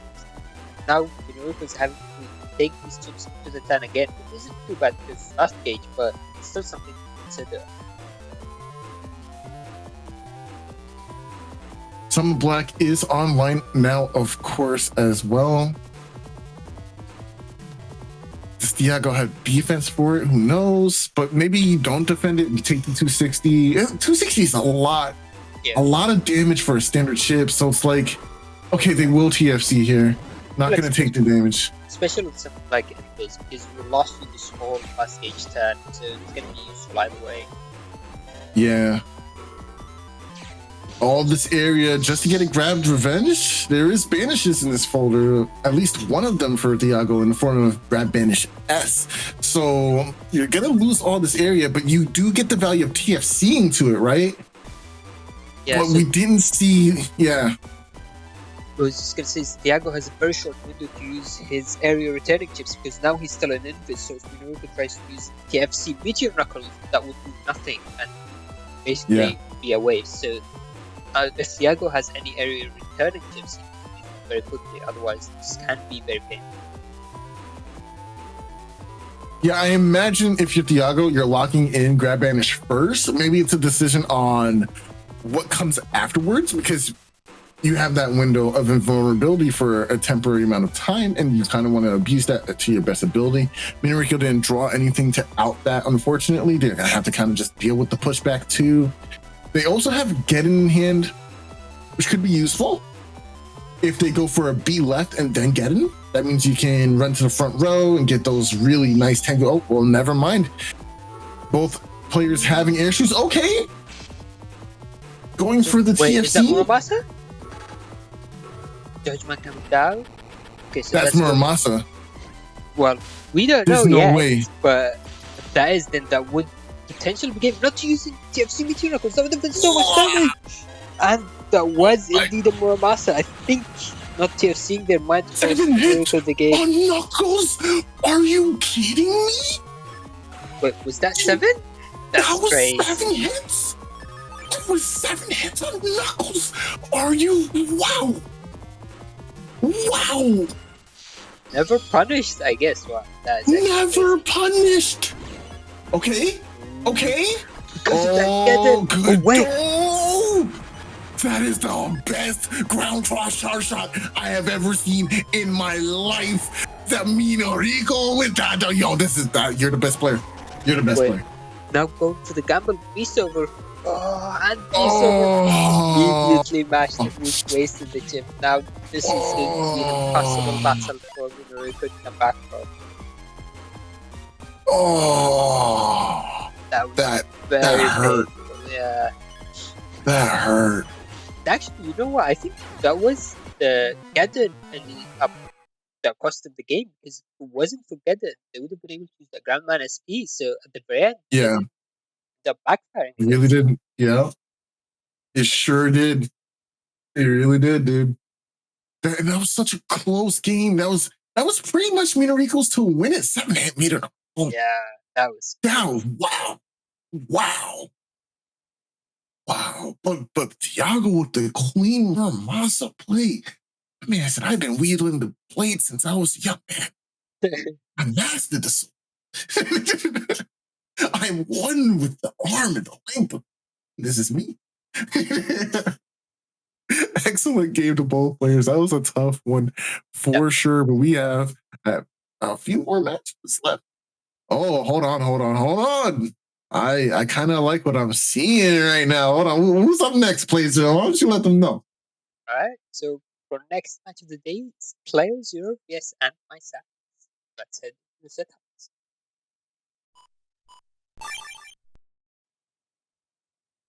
All right. So this match is, so we've seen AndMySax play previously. We know the rough idea, the build they're going for, but I believe this is my first time for today's stream.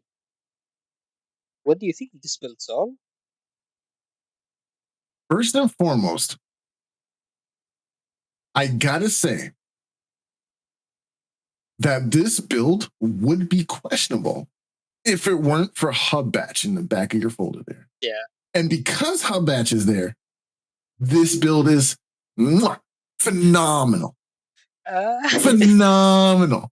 This build is so fuego. I can taste the flames from over here. Like, first of all, people have been sleep on B code, and I don't know why. They have forgotten that B code is a very viable and very oppressive strategy when utilized to its absolute finest. And there's no better player than playerzero to pilot that, in my opinion. Not saying that you're going to win for sure, but hey, this is a perfect opportunity to show you guys why B code is a very powerful strategy that you can rely on. However, I'm not going to try to put too much pressure on you, playerzero, because if you get bodied, that'd be really sad for me in this whole intro. So, well, I hope you don't get bodied, kiddo. You want to talk a little bit about your build? Yeah, I mean, this is definitely something very different to what I usually run. So I'm sure people have seen previous matches where I use the 1800, custom 7, or custom 8 Navicust, whereas now going for Mega +2 and Custom +2 in folder pack, which I think, so the main idea behind this was to try to utilize more Mega chips, because I feel like sometimes people underrate them. So we were talking a bit earlier about T code and now B code. But yeah, I mean, I think it's definitely going to be interesting, especially in the matchup BS AndMySax, who's also wearing Cutback, but he has these magnums that, and we saw how effective they were in previous games. I gotta say, some of my favorite megas in the game, Anti-Navi, Double Point, Bubble Star 1, such good mega chips to have. Such great mega chips to have at your disposal. Like, think about it, right? Anti-Navi can just take away a mega, so it is a mega chip. Like come on now, like that's basically 1 for 1. You know what I'm saying? Come on now, like keep up. But yeah, no, this build is very interesting. I think the cust is really cool. Warp Bug is very underutilized. And we do still have the bugged buster in the form of that bugged charge shot. And of course, speed +1. So we do have buster bug level 2 here. No, level 3, right? Because charge max is off the grid. It's touching full fast barrier. First barrier. Yeah. And it's also the speed max. So that's still our max buster bug. And of course, we have Hub Batch. So that's going to be extremely valuable. I like that a lot. All right. With that, I guess let's head into the match, see how it plays out.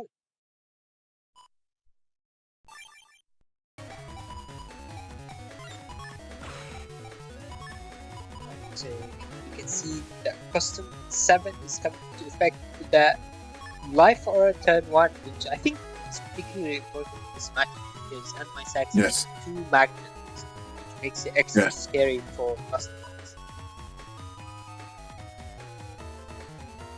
Now, I find it interesting that you're not immediately locking in a full cust, expecting your opponent to also go dust. You're forcing them into a position of, you gotta play this out. It is not free. I'm not gonna let you dig for no reason. Ooh, Pete. Gotta deal with the bird. Eventually we'll deal with the barrier as well. Yeah, I mean, in a build with 7 navigators, it shouldn't really be an issue. Nice. I like the idea of spreading the broken panels throughout the back row and then trying to camp forward, catch your opponent camping this holy panel in case they decide that, hey, I want to stand here. Then our friend Charlie would punish that action as well. But the cracked panels is important because now it forces your opponent into the thought process of, not moving into that back row unless it's really necessary, controlling their movement ever so slightly. Very important.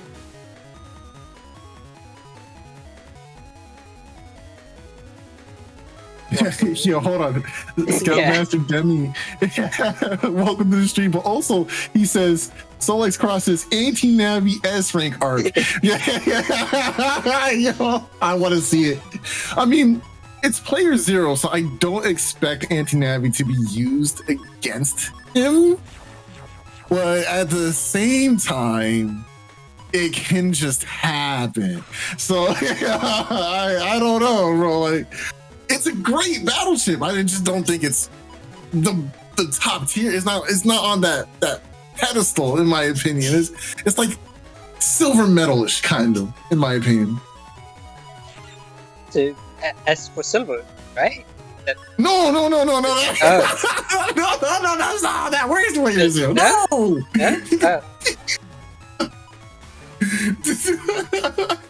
No, that's not true. No, China TV, don't support that. No, okay. First of all, we find bug fix. All right, that's more important. We found bug fix.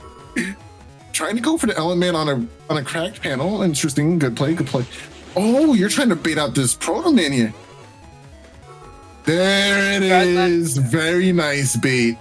We'll take some ground man SP damage here. That's gonna do a decent chunk, but we got the value of decrossing off of a holy panel, and we got some extra credit. Oh, look at you, just a studious and proper student, going ahead and getting that wind rack in there as well. Well, a charge shot more like. Yeah, so nice. AndMySax ended up using the machine gun uninstalled, which connected, but now I have access to Habad, which is going to allow me to really gain air shoes and load very useful navigos. So the two gadgets that AndMySax is running might be seeing a lot less value, especially when he got doesn't have access to finger.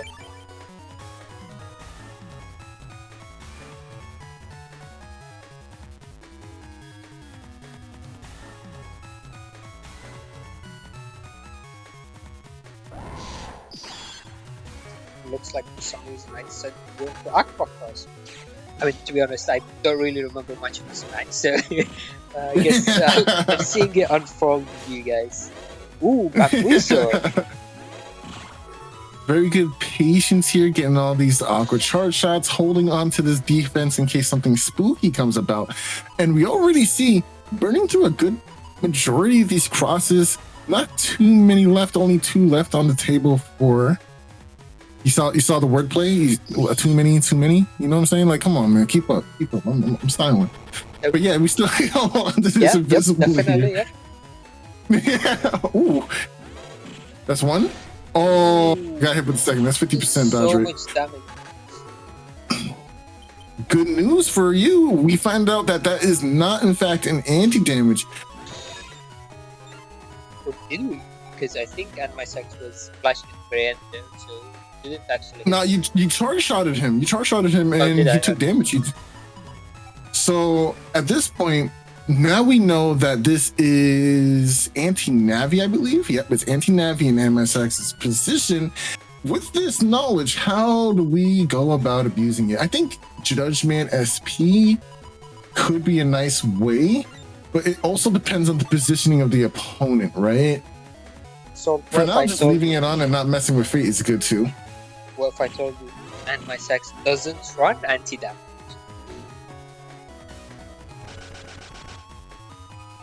So that could only be anti-Navi or anti-Sword actually. Oh. Didn't expect that, did you? Oh, I'm reading this again. Like, hold on, there really isn't. What? There's 3 invisible and a barrier 200 and a life or I guess anti-Navi's also a defense, right? Yeah, like that's a good one. A defense? So I guess now we'll find out if that was anti-sword or anti-Navi, because if it's anti-sword, then AndMySax will let them go. Oh, yeah. It's anti-sword! Nice! Last man, speed is to connect Judgment will regain the area. HP is actually looking very close, about 30 HP difference between the two players. Anti-sword's so good.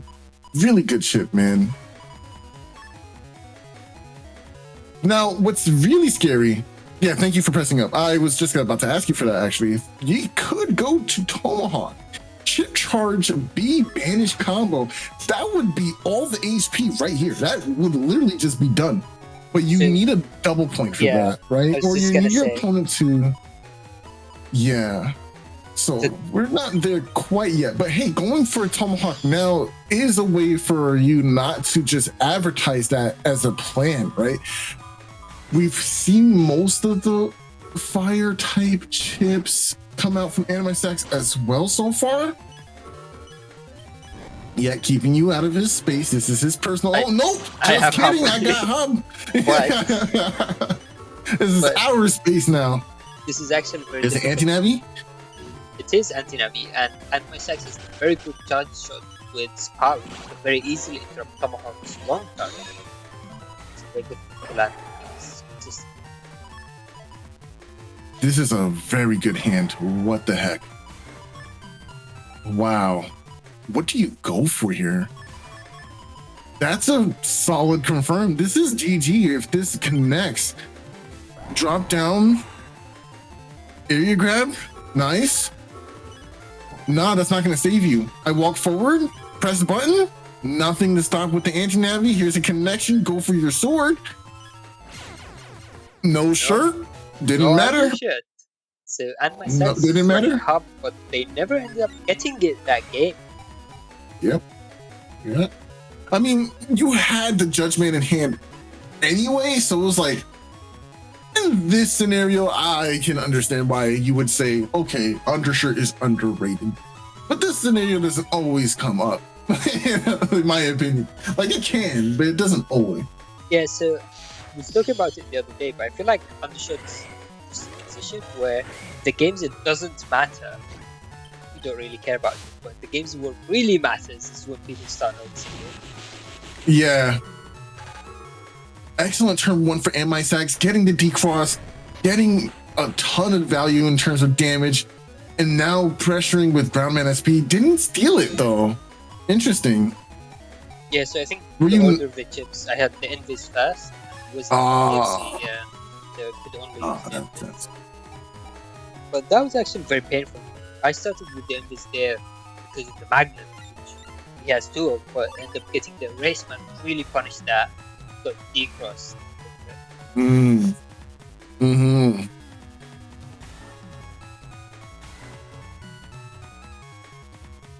When I've gone Tomahawk Cross, I'm guessing to deal with that fly, because it makes it a bit difficult to navigate around. Judgment connect. Nice. Does this actually confirm a decross? I don't know. I guess it does. I guess it does, yeah. I really didn't expect that to go out so fast. I'm not sure. Yeah, so my space. Smashing for it that much.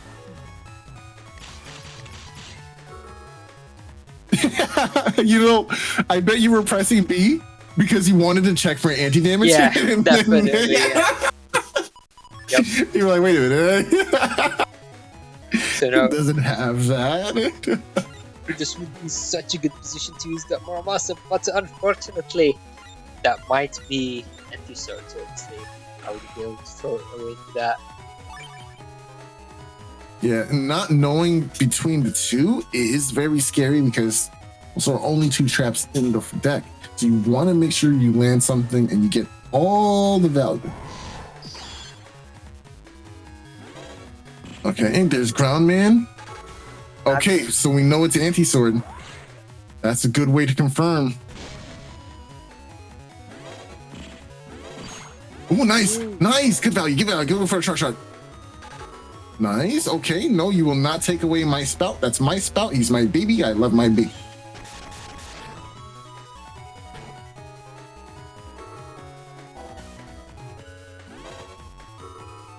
Good. And summon black. Instantly. Yeah, this is a precarious position. It looks like you're starting to lose chips in hand as well. So that means we didn't find bug fix either, which means the ideal situation is we take as many chips as we can to try and get through our folder a bit more. Not going to take this Navi chip because the configuration is a little weird. And we also know that this is in fact anti-Navi up right now. So I think it was Enso because I used the Grandman last time. I think maybe someone in chat can. I think that's Enso.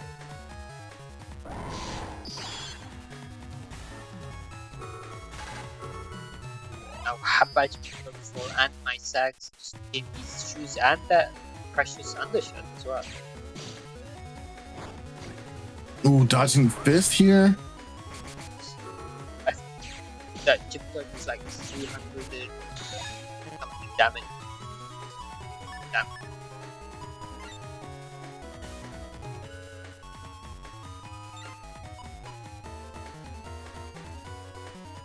Okay, so it looks like I finally get my own hub badge, but I still have warp step, so because I don't have bug fakes, I'm unable to move around the field. Yeah, it looks like Google YouTube chat is saying it is. Mm-hmm.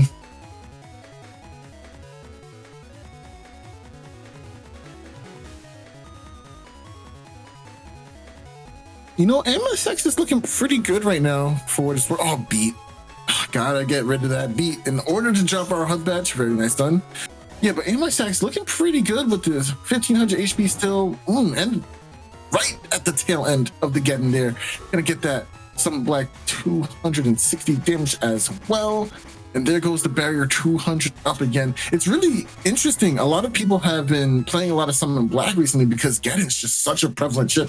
Even if you're not bringing it, the chances of your opponent bringing it and you getting value out of this is so high. Yeah, definitely. Does so much damage. E-Cross's thing has it's very scary chip. Mm-hmm.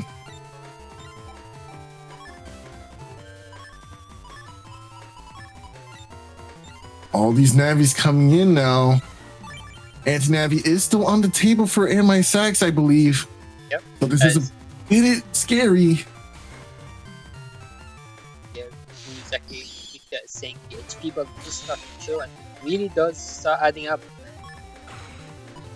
It seems like I have the bug fix there looking at it, but besides against taking it, because I think I had like Protoman SP, a bunch of chips to that tad.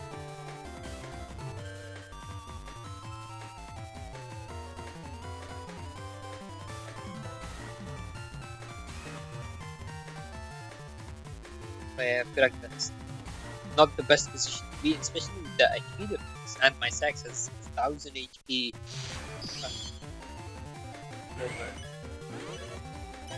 All right. Waiting for a TFC of some kind, perhaps?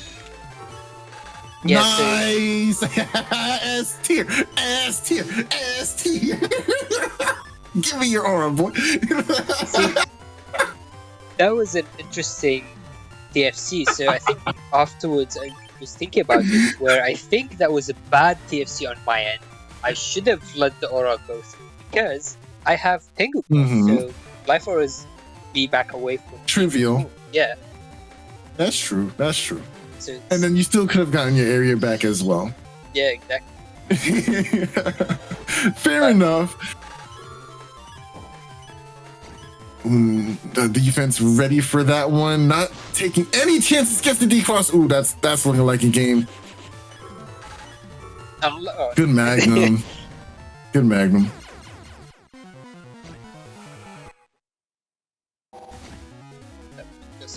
Game.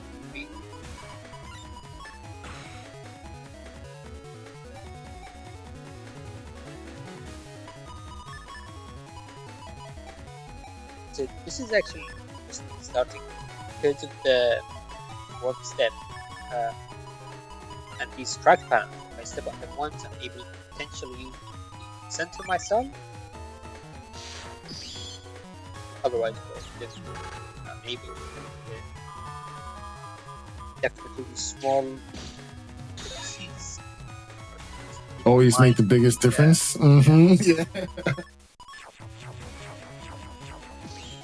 I like the idea of putting back the Be Banished combo for a later date, because you're not gonna have the full use right now, especially with the lack of double point, and of course you just went for an area grab for yourself, so having a late game push with that is fairly strong. Oh, okay, loading up double invis here. Yeah. So would you have used invis in that position against that judgment? Honestly, I think I would have.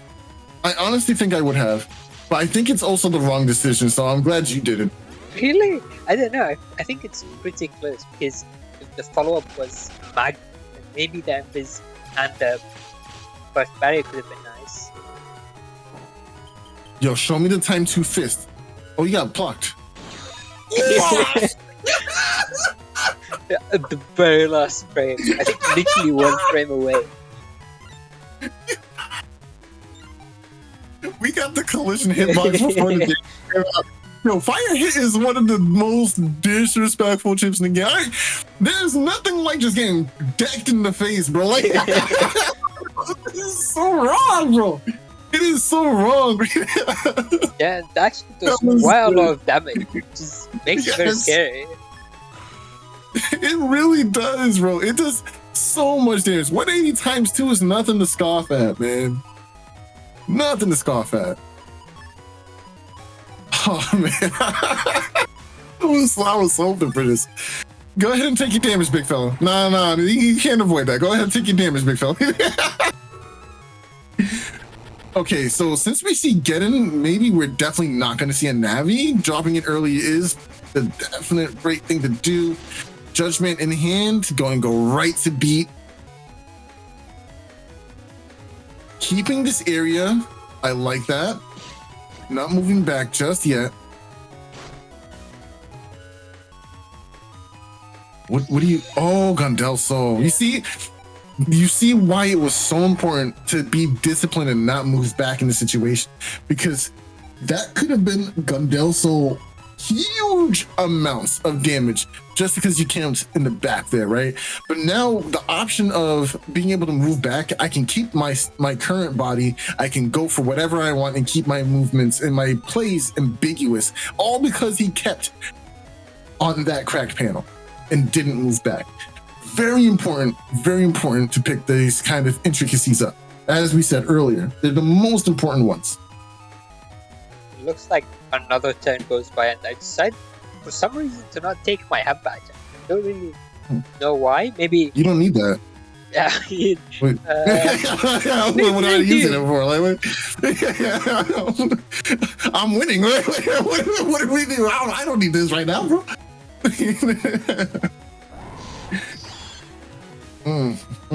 Okay, we have chip charging options. Oh, good. Camped the invisible just in case Magnum does come out. Gonna go ahead and deny the damage and protect our trap at the same time. Not gonna chip charge this away. Okay, and oh, that movement. Oh baby. Listen, I know where you're going before you got there, my G. Oh yeah. That was so clean. Oh my goodness. Yeah, this is why I love this game.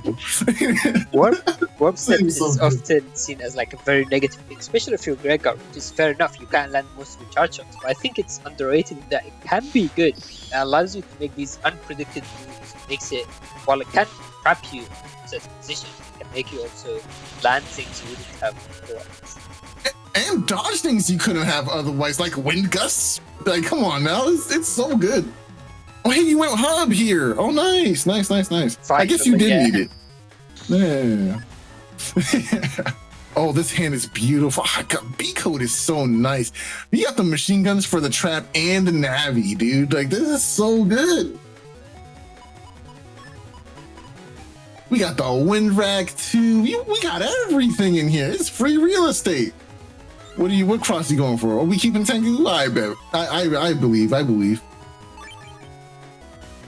Chattercoin in stream chat did ask, excuse me, was that a bamboo sword I saw? Yeah. The elemental blades are actually very strong chips in this game, especially for D-crosses. When you can D-cross Tengu plus another cross with one chip, that's valuable. Yeah, I mean, and I do believe Bamboo Sword doesn't flash. You didn't see it yesterday, but on yesterday's stream, AndMySax used Bamboo Sword to ×2 chip charge it with Tomahawk, and then D-cross Tengu for ×4 damage for a delete in that match, which won him the game. So, yeah, definitely very strong. I think another chip is underrated, the Elemental Sword. You know something I did that was uncharacteristic recently? Like, just yesterday, I had a fight. I forget who my opponent was, but they had Life Aura up and I had no Wind Racks left in my folder. But you know what I did have? I had Charge Cross and a Heat Dragon. So the whole next turn, I spent the time charging it up to plug 60 just to get rid of that Life Aura. Like, underrated abilities, man. But here we go. Nice. Get the panel grab and some decent damage just before the turn ends. Life Aura is up, which is going to force the mindset of keeping this Tengu, which is important here because now we have access to this Proto-Man SP. Yeah, so as the main chat is saying, no, this is an answer because I used Element Man Fire to hit them, which obviously tells us that it's an answer. But unfortunately, this leaves it flashing, which means this machine gun is going to be very difficult to land in that position.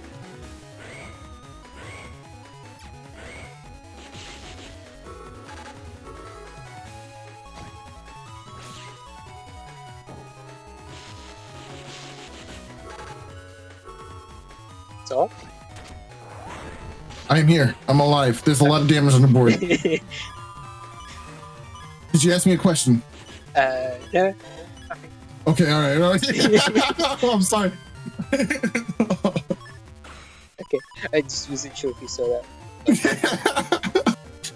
My bad. I had to look away for a second because baby. But fair enough. I'm here now. Oh man. But yes, dude, what happened? What happened to the HP? Who's HP? Oh, AndMySax. They were looking healthy a second ago. Okay, good defense. Does that get rid of barrier? No, we'd be left.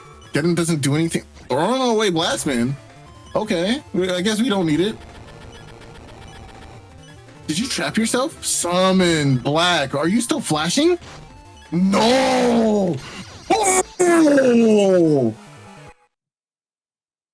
Follow-up combo from AndMySax. That was actually very, very close at the end there because I had the Bubble Star into a Judgment SP. So if AndMySax was very slightly late, I could have easily stepped forward or back, used the Bubble Star, and then finished it with a Charger. So that was definitely very well executed combo from AndMySax. Very, very well executed. Holy cow, dude. I thought you were going to just move. I tried. I think I was holding down the movement button, but the timing from AndMySax was so good that I didn't have time. That was really good, AndMySax. Wow. And you know what? I gotta say, that was some top tier stuff, man. Wow. Oh, what a combo. Yo, AndMySax really leveled up their gameplay. You've gotten so good at this game. That's pretty good. Yeah, definitely well played. That was a very close match. Looking forward to very top cut. Ooh. All right, up next we have AndMySax coming back again, but this time they're playing up against osiahene. Right. See how that goes. All right, so we've seen AndMySax play with Josue, their folder, how they want to go with it, but now osiahene's folder, which is very interesting. What do you think about that folder, so? Or Navicust, I think, is the one to look at. So the Navicust here is really, really interesting to me. You have the attack and the charge max for Buster Bug strats. I believe this is level 3 because you have attack max on the line here. So that's really cool. And you have a ton of HP, but no armor and no shirt. So therefore, it's just wrong. It's just this is not the right build, in my opinion. It's the wrong answer, and you have to go back and try again. That's what I think. However, there are some caveats. Super armor can be obtained from your beast out for 3 turns. Now, how useful those 3 turns are in the value you get from super armor from the beast out is important, right? Because you could be knocked out of your combos without it. But it also doesn't look like there are many combos that you're using that are chip related. But getting knocked out of your charge shots in a slow gauge turn as a Gregar player is not fun. I mean, so at least you can go for your beast charges, but no super armor is really, even more so than not having the undershirt. I feel like super armor is much more important. But we have shoes here, right? So I really don't know. This is really interesting to see. Yeah, I mean, I think it's going to be very spicy, especially in AndMySax point, because they have the hub badge, and that is basically their only way to effectively deal with the Gaden that Shane has read. So the turn 1 decision is going to be very interesting. So Ocean is also running B code, and just saw how painful that Protoman ST can be. Now, because of this regged Geddon, the option of just pressing that button and holding your B button is so potent. Like, there's just so much. I really don't know. I don't know how I feel about this build. I feel like this is a very high risk, but I don't know if the reward is higher or suboptimal. So I guess we're going to have to see. Osiahene, show me something, man. All right. Well, you're asking, they shall deliver. So we'll see how this match plays out.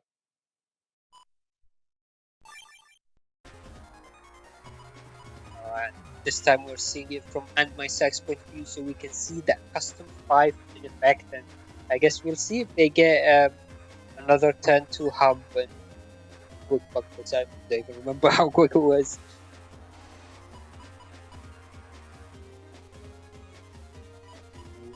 So this is going to be a very interesting decision for them game 1. So it looks like they're thinking about taking only an invis with Scout First. So it looks like the Scout First 3 did pay off for them.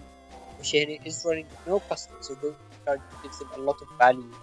But now, Barrier 200 will make it very difficult for AndMySax to get that defense.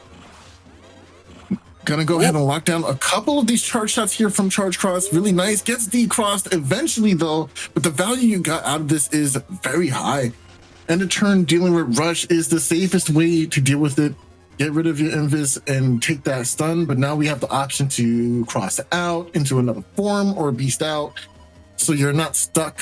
Very good turn for both players, actually. I feel like Osiahene got a lot of value out of that charge tackle, but they lose even more in terms of cust, as you said, because now we don't get the +1 hand size with the passing turns that Osiahene very desperately wants to keep. This is why AndMySax went for Aquacross turn 1 as opposed to something like Dust, because you know how valuable that charge cross is to a build that doesn't have any cust. With the immediate, but AndMySax is going to use full cust immediately and make for that hub badge. Don't forget, there's no uninstall on Osiehane's side, so that hub badge connects, it will stick, and the opposite is true. So Osiahene is obviously playing Gregar, so no hub badge on their side, so the uninstall connect will stick. Absolutely. That machine gun there. Oh, very scary. That was so close. Very scary.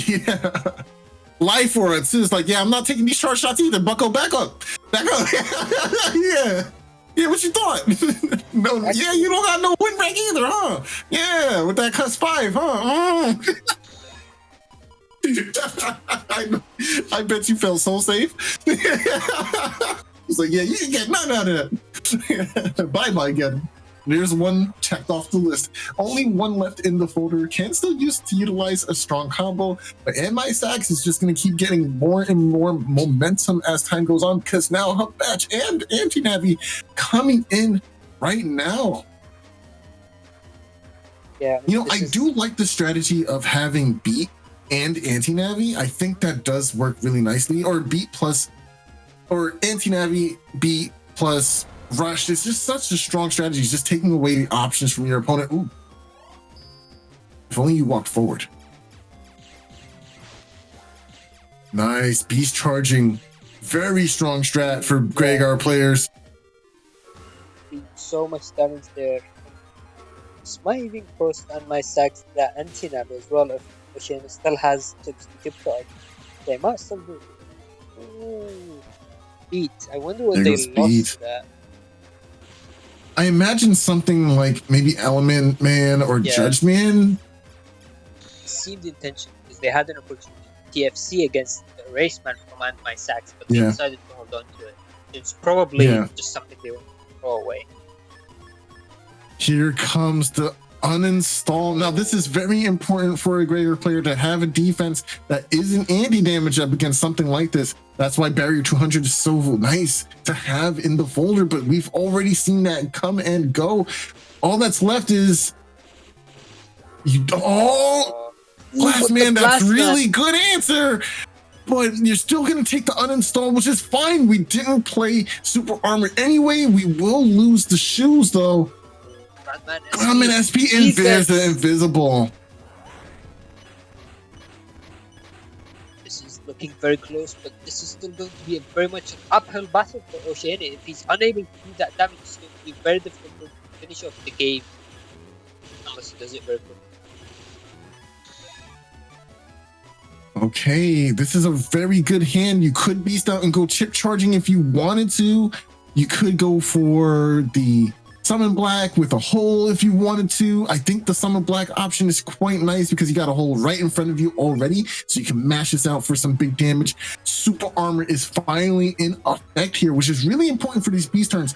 Now it makes it safer for Osiahene to go for those chip charges and defensive plays as wanted. You have the entire turn to do whatever you want. Here comes the first beast charge. Ooh. Let's see if the shield goes through. Nice, good barrier value here too. All right, Judge Man's gonna come out and get these panels back. And this is only as good as the next chip Osiahene has. Is it another beast charge? I feel like it is another beast charge. Oh, it's not. Okay, it's just beat.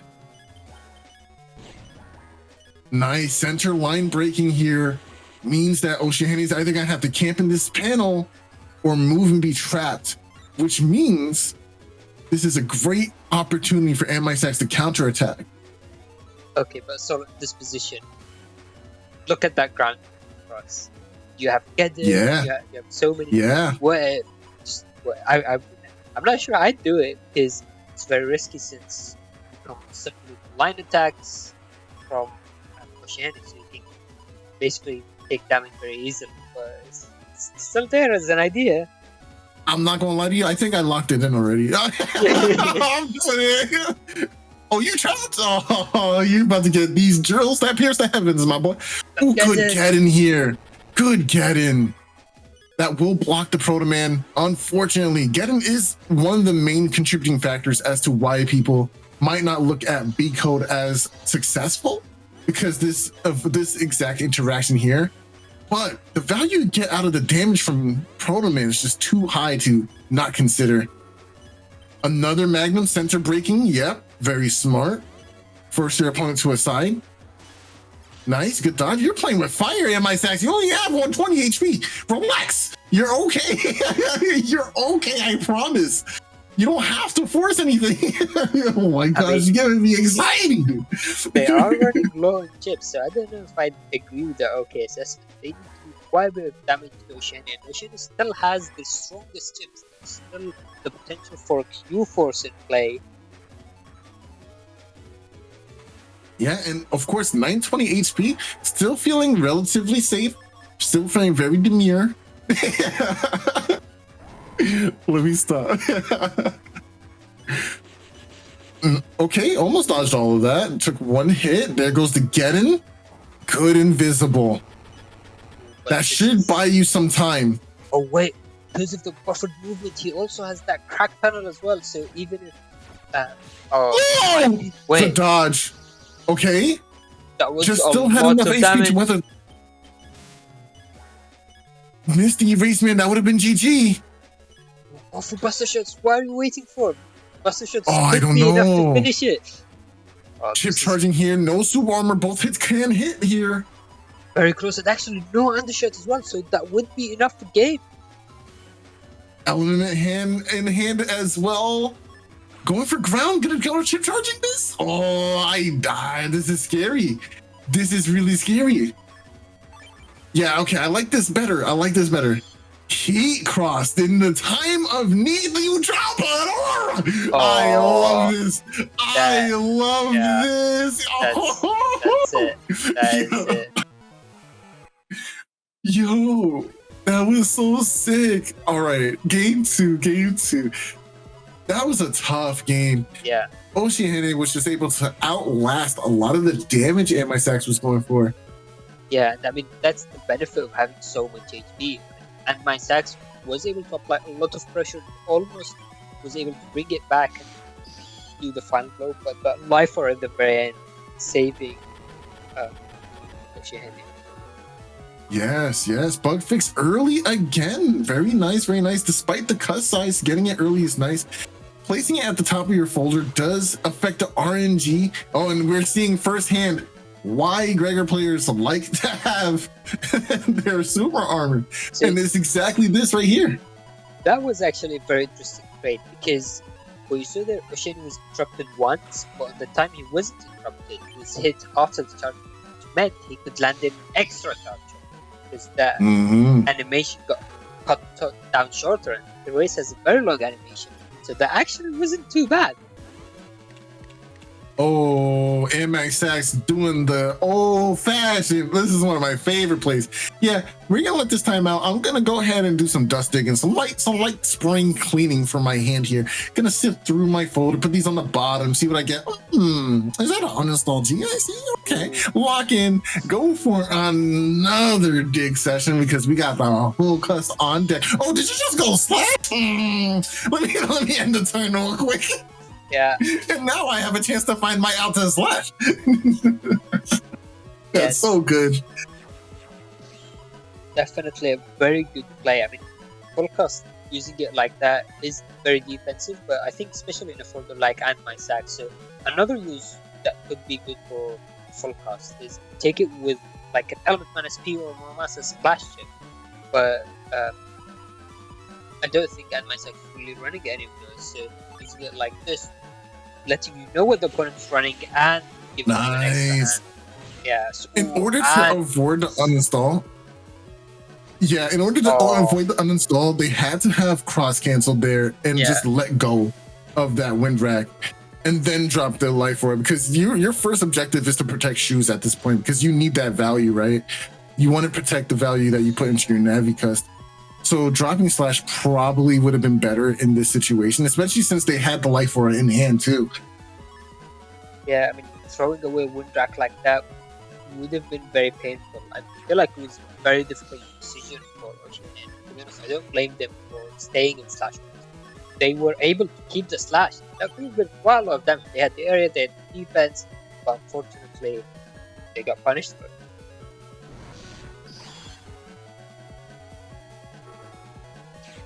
Now the Geddon from AndMySax is potentially coming down, and that chip charge, both of them completely missing because of that perma hole. Actually, game one had the perma hole as well, didn't it? That's actually, it did. Very unlucky for osiahene. Wow. No, just hold you, B-Buster, no! Wait, what are we doing? You're Gregor, you matched this! This is your ideal situation! Oh no, that could have been like an easy 250 damage just by holding your B button. But looks like now AndMySax is going for the offense, going for the Summer Black, and then potentially going for chip charges because osiahene is stuck on that panel. Ooh, and yeah, there it goes. Yeah, I see a chip charge, but you know that's anti. Oh, goodbye. Goodbye, Mega Chip. It's okay. You will be missed. Okay, you still get one hit out of that. Nice. No, Oh, Proto Man. If only they had Oh, waited. Because, yeah, these panels were getting fixed, so they still had the potential of landing it afterwards. They would have been very rough. Yeah, this is not looking good for Oceania. This is the complete opposite of the previous game. AndMySax is building up their lead and they keep going up and up and up that lane. yeah. Oh, this is a really good hand here. We have the double area grab with a Geddon and Summon Black plus Gundel Soul 3. This is going to do a lot of damage. Here comes the first grab. Okay, you're going to match that. Nice. But you're still stuck in that back area. It doesn't truly matter. Chip charge? Yeah, I feel like I would just chip that, but it looks like AndMySax is going to be a more patient play and waiting for these panels to get repaired, or maybe to rank it. Oh, that's crazy.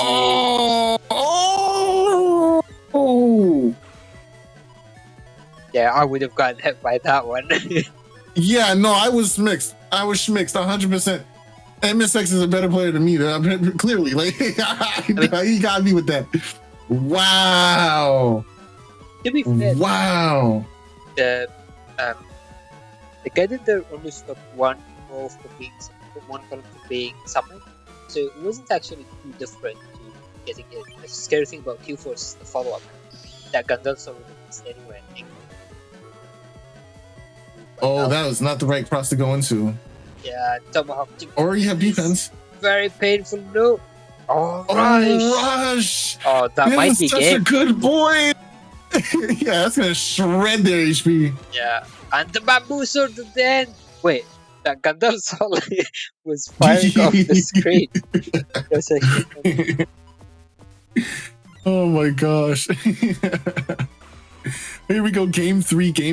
That was a good second round for AndMySax there. But Osiahene, you have this opportunity to circumvent that second round here with a win. However, I do want to point out that we are not playing with a perma hold this time. Oh, yes. But this is a cube and ice field, which I feel like heavily favors Balza. AndMySax. Yeah. You can get the cubes for the extra damage. You've seen how much impact that has.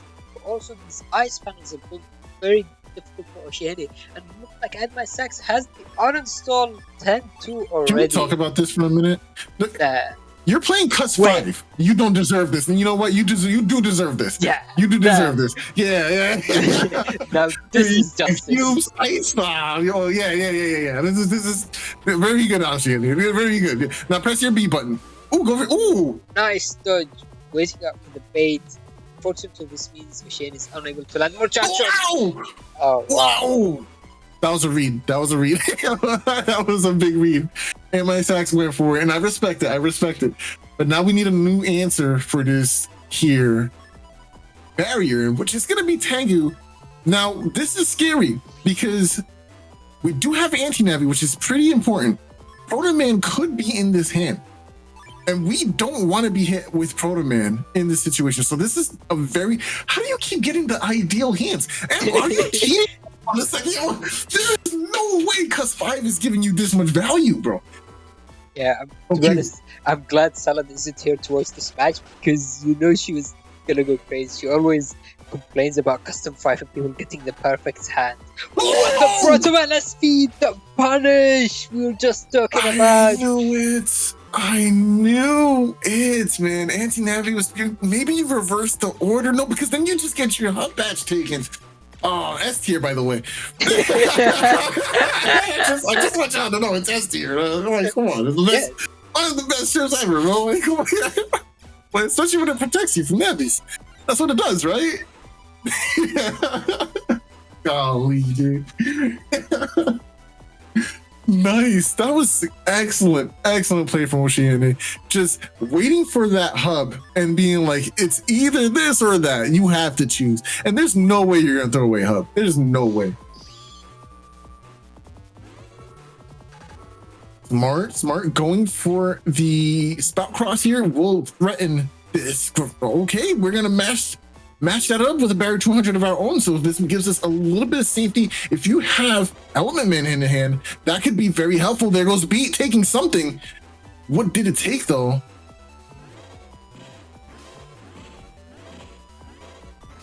Nice. Okay, one charge tackle. Oh, yeah. So that's going to remove that. Which makes good it trap. Good trap. And the judge man as well for the follow up.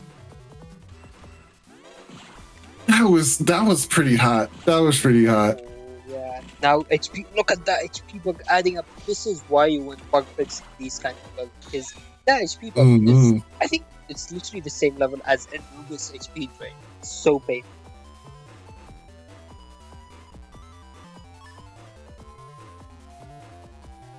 Okay, yeah, I like going with some defense here. Just to start out with, wait out, let's see what your opponent's going to go for.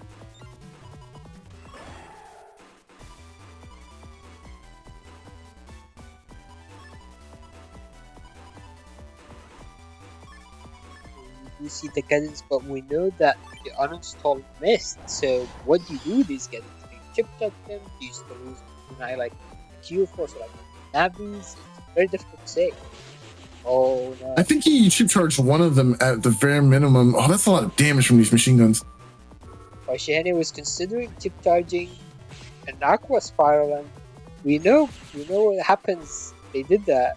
Well, it looks like 4 hits. Yeah, so look, if they chip charged, maybe all of that would have missed. Who knows? But now they're able to get quite a lot of damage actually, evening out the HP. Mine.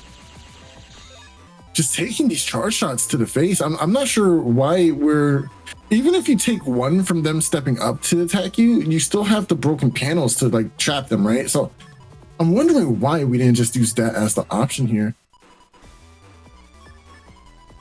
But now this is looking very scary. Let's see if AndMySax is able to land these. I mean, since Osiahene still has free movement, they might be able to avoid the Gandalf Soul and a lot of these attacks. Osiahene is holding strong onto these panels. I'm thinking this might be game. That might be game with the bamboo sword. Getting tip charge and no undershot. There it goes. Into the match. Wow. Very clean play from AndMySax here.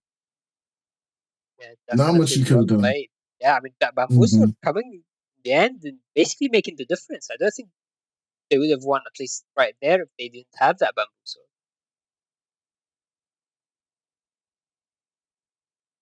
Wow. Excellent matches today. They were all really good matches today. So did we watch just one side of the brackets, or was this a mix of both brackets? Can you talk a little bit about that for me? Yeah, so actually let me quickly move on to the group. So in case anyone joined us later and didn't see the explanation for what we're trying this blood, basically for this blood mode, we're splitting the round robin stage into 2 different groups. So one common feedback from you get is that there's quite a lot of matches for doing groups. Often would be like 20 or 30 matches you'll have to play, and by the end it's just very exhausting, which is fair enough. So what we're trying for this blood is splitting the players into 2 different groups, and players between the groups wouldn't be able to play each other. So in the round robin stage, for example, we wouldn't have players will be assigned. That would only be possible in top cut stage.